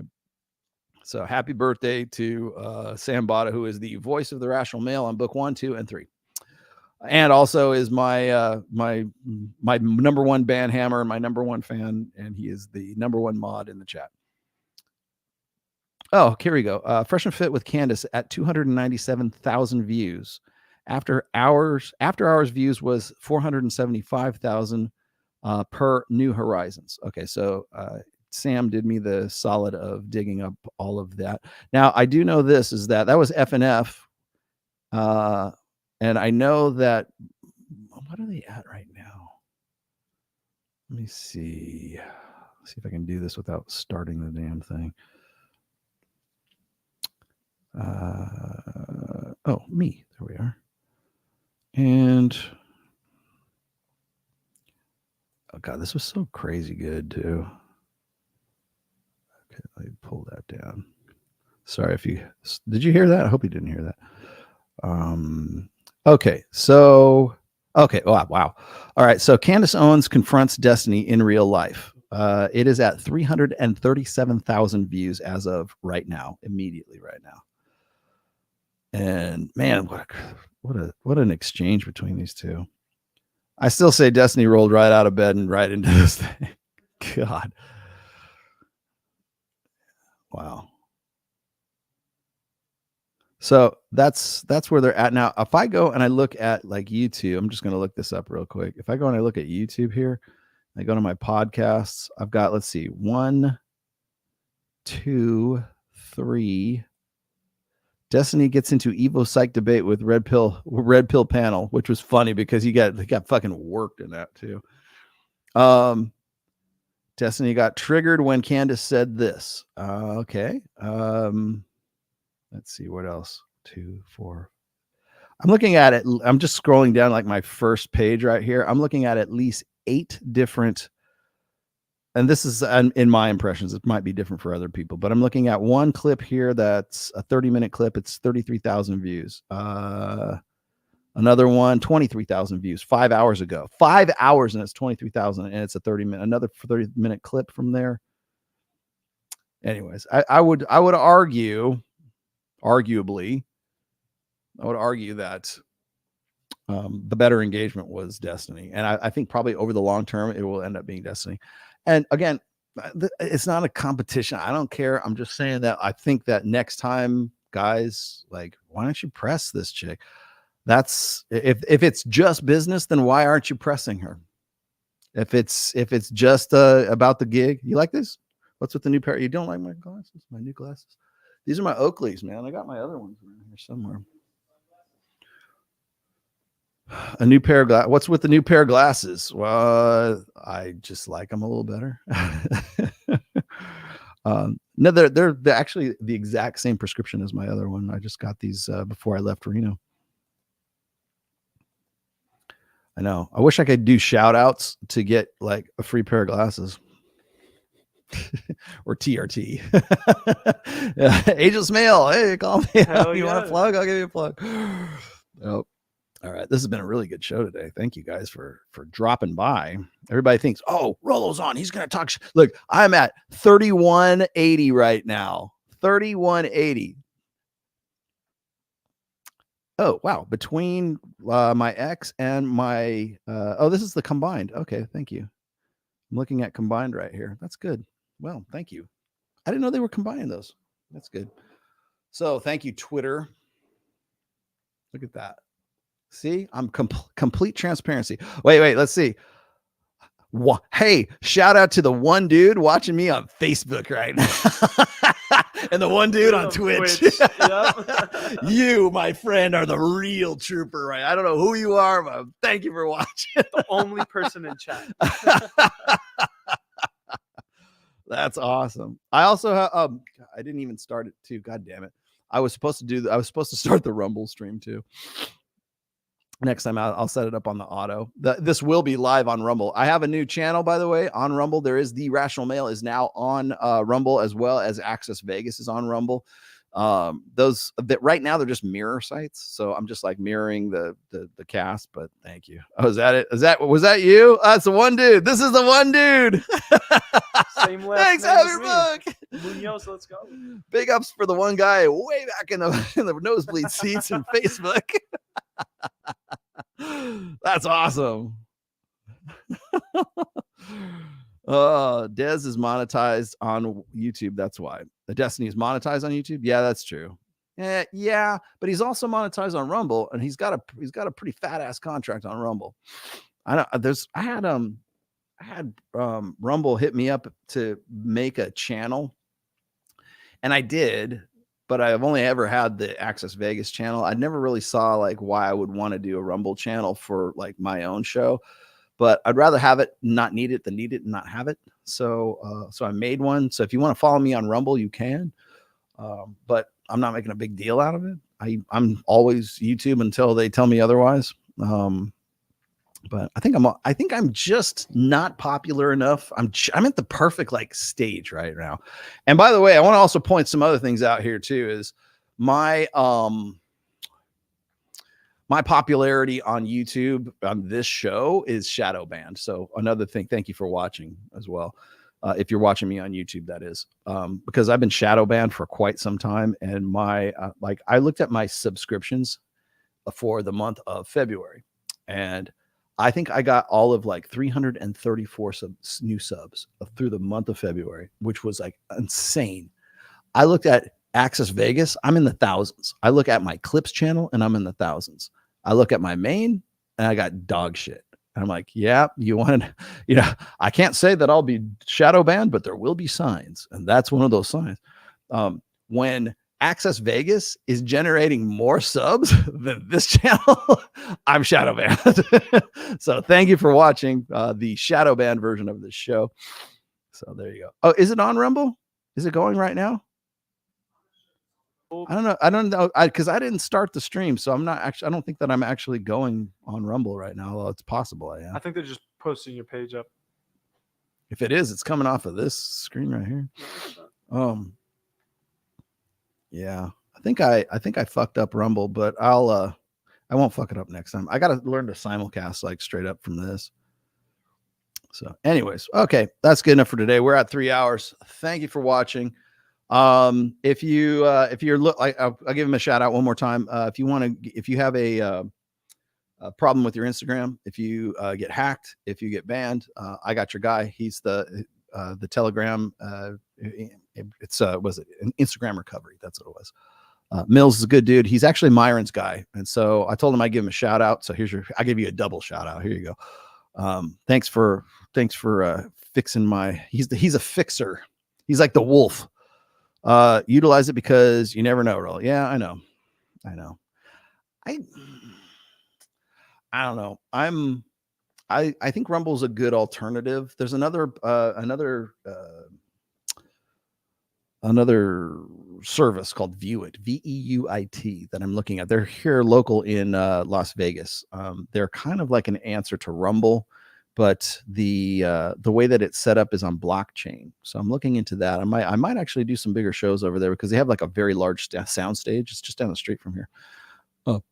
So I'm looking at Viewit as well, but I bite the bullet, and I haven't signed any contracts or anything with Rumble. I don't know that I would. I'm afraid I don't want to be like anybody's employee.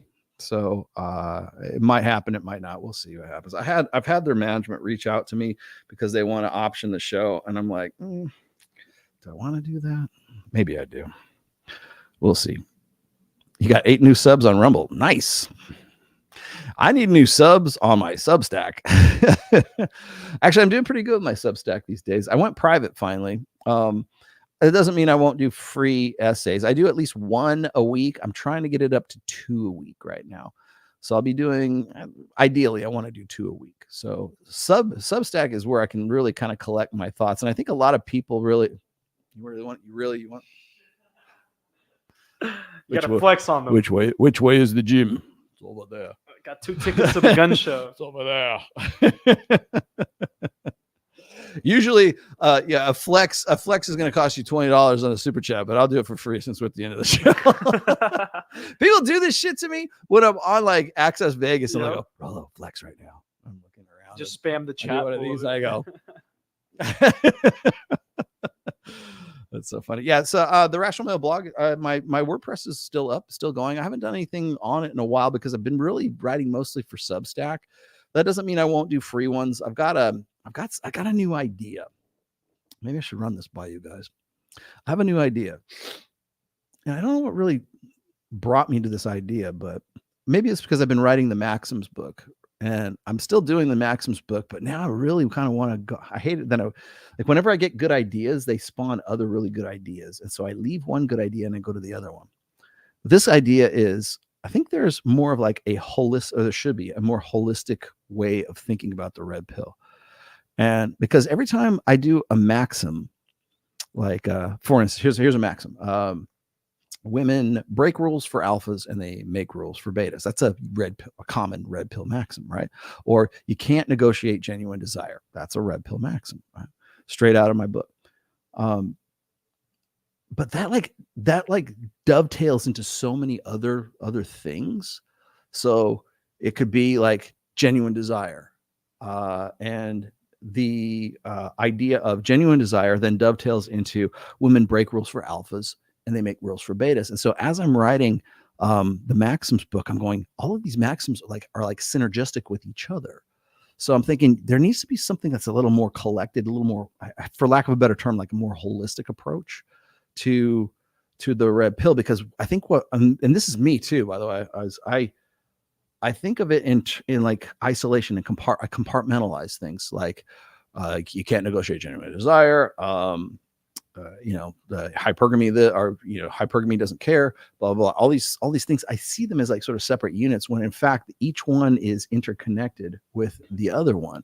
And so I'm kind of like thinking about writing another book based on like red pill, the holistic approach. Like, so if you can understand this concept, then you won't have any trouble understanding these other related concepts that go with that. So still kind of thinking about that right now. I don't know.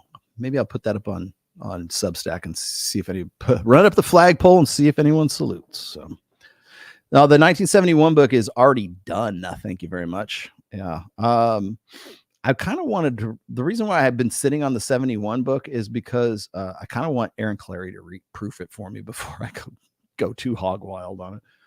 But anyways, all right, guys, this has been a fun little show today. I promise you guys, I'm going to make you guys a promise. The next time I do this show, we're going to get back into nuts and bolts. You'll notice that I've got 3112 on the like 3,112 people watching. Thank you all for watching, by the way. But I wanted to point out that I'm getting a little sick of talking about the red pill. And I would rather get back to the nuts and bolts, and I want to get back to doing like some real ground roots level stuff. Because it's too easy to get trapped in the bends, the pearls, the destinies. It's too easy to like get focused on that because people love that. It's like red meat. I want to gobble it all up, right? I want to get past that. And I think starting next Sunday, I'm going to get into some more nuts and bolts topics. And I might even do an AMA. We'll see. But I want to get back into doing some like the real shit. And I'm done with the Pearl fucking dialogue. I'm done with the fucking Destiny dialogue. If people want me on your show, fine. I'll be happy to do it. Otherwise, I'll be over here writing. All right. Otherwise, I'll be doing what I'm doing right now.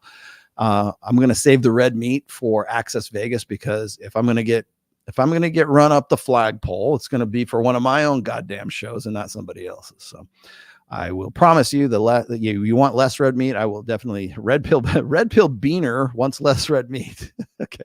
Less red meat in my red pill burrito. Okay. Gotcha. Message heard. Thank you. So I'm leaving this to people who can, if you want a Ben, please go over and talk about a Ben, or go talk about Pearl somewhere else, because I'm just fucking done with this fucking story arc. I think I've done it to death. I think I've actually made my point as well as I possibly can. And I hope you guys can appreciate where my perspective is on all of this. I think a lot of people think that I do this shit, or like I cover these kinds of topics because I have some sort of professional jealousy, or I have some sort of like, oh, they're not giving me my flowers. I could give two shits about that. You know what my flowers are? My flowers are when somebody emails me and says, Rollo, here's what I did with the information you gave me. I read your book and it saved my life. I read your book and I'm in a much better place in my marriage. I read your book and I decided that I was going to go. I'm not going to follow this girl to this college. I'm going to major in what I want to. And I'm thinking it's more about me. I've discovered mental point of origin. I understand what enlightened self-interest is. I get what you say when you say alpha fucks beta bucks, right? That to me is better than any trophy on the fucking shelf. That to me is better than any kind of accolades or any kind of flowers you could like pass my way. I want to see like people take this stuff and use it, because it's too easy to call the red pill like an ideology. It's too easy to call the red pill philosophy or a religion or a cult or a belief set, or you teach, you preach, you sermonize, blah. It's too easy for that shit. And I don't care about that stuff. I care about you guys. I care about guys actually improving their lives with the material that I've got and educating. I want to be an educator. I don't give two flying fucks about like philosophy this or religion that. I want, like, to me, the best thing, if you want to show me your appreciation, tell me what your story is. If you ever meet me face to face, I'll ask you what your name is and I'll say, how did you find me? Because that's really what I'm fascinated with. And what did you do with it? Show me your work. Show me how this material, you've taken this material and you've done something with it. That to me is way more, those are my flowers. That's way more meaningful to me than any of this. And I think a lot of people think I'm way more paid than I actually am. I'm not like a millionaire. I mean, I make a good chunk, and I'm saying I can't buy things I love. I love my Camaro. But I don't own, I own a 2011 convertible Camaro. I don't own a fucking McLaren. Okay. I put my money into things that I think are important, like my dog. But anyways, I want to see what you guys have done with this. I think maybe one of these days, I'll see if I can work it out. I haven't done this in a long time, and I think it now might be the best time to do this. The last time I did this concept show was I was doing an interview with VPRO. VPRO is, I think, the public television in Holland, and they were doing interviews of myself, Hannah Rosen, Elliot Hulse, and Dr. Warren Farrell were on this. It was just like back in this is like 4 years ago, 2020. And they asked me to do this. They said, can you make a show where like people can call in and say what the red pill has done for them? And people loved it. So I think I might try to swing something like that and say, look, maybe tell me what happened. Tell me what you've done with this material. I got to have a call screener to do it, of course, but like, I want to be able to do like sort of, I guess, testimonials maybe. So we'll do something like I will do a call-in show. I'm going to see if I can do a call-in show, but with the express purpose of guys being able to sort of communicate like how their life was and where it is now as a result of this. Because I think too many people, especially in like sort of like the tradcon sphere, think that this is like the red pill is a net negative. Hell, fucking Daily Wire, the entire show was like, well, the red pill is a detriment to society. It's a scourge on society. Let's prove them wrong. And the only way I can do that is petition you guys to be on the show and say, let's prove these guys wrong. So maybe I'll do that next week. We'll do a call-in show. And you guys can do the show. You guys can tell me what, I mean, not to suck me off or anything like that, but just like tell me like what it is, like where you were before and where you are right now. And maybe that'll be a good one. You be the first to call in. Okay, I'm going to hold you to that, Thomas V. I'll make the StreamYard link public, and then I'll have maybe Kyle, or we'll probably need somebody else to screen it. Yeah, we'll probably have a 2-step verification for it. Yeah, I was going to say we'll have to do it. We have to have a call screener. We'll have to have somebody do. I did it unscreened last time, and I was kind of sketchy about it, but like it worked out. It worked out. We didn't have. I mean, I can always just boot you. But, yeah. So, anyways, I think I might do that. I might do a call-in show next week, and then you guys can tell me how things have changed for you. You know, for the positive or the negative. It's okay, because sometimes people will say, you know what, I wish I didn't know this stuff. Oh, you know, I can't take the red pill lens off. It's just like they live. So, anyways, all right, guys, thank you very much for watching. I appreciate each and every one of you, and I will be back on next week, same time. Possibly with I'm thinking Wednesday I might do a show with Aaron Clary if I can get him into the studio, just so we can have just sort of I want to ask him about his latest book. I haven't done that yet, so it'd be nice to have him on the midweek on Wednesday. But I'll be back on Sunday, and I think we'll do the call-in show on Sunday. So something to look forward to, you guys. Thank you for watching. I appreciate you, and we'll see you later here.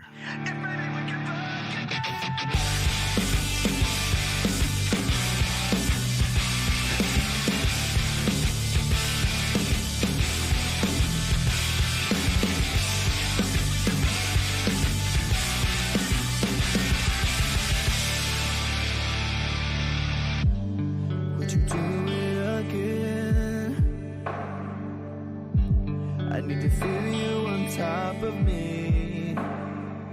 It was my first time, but I was just a kid when we met and went to bed. It was my first time. What you expect from me? I'm breaking up the rules now in the game. I've got some new tools. Please do the same. Time came by when open like a matchbox stereo. My thoughts now let go. Bound to keep me up all night. But maybe we can fuck again, and maybe things are different. Goddamn, baby, one more again. Won't you put it on me one more again? I need to know if maybe we can fuck again, then maybe things are different. Goddamn, baby, one more again. You could have the best time of my life.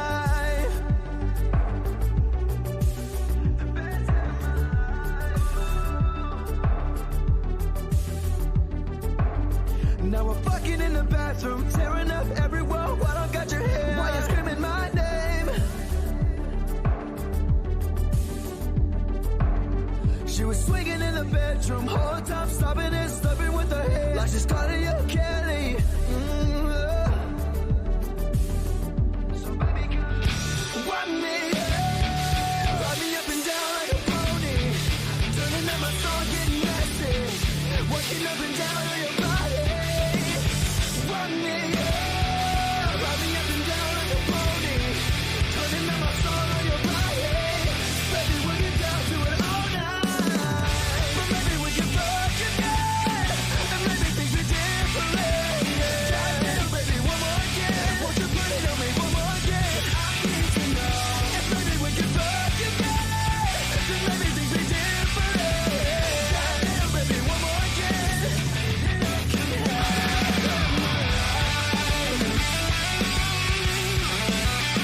Preceding podcast has been a publication and a production of the Rational Male. All rights reserved.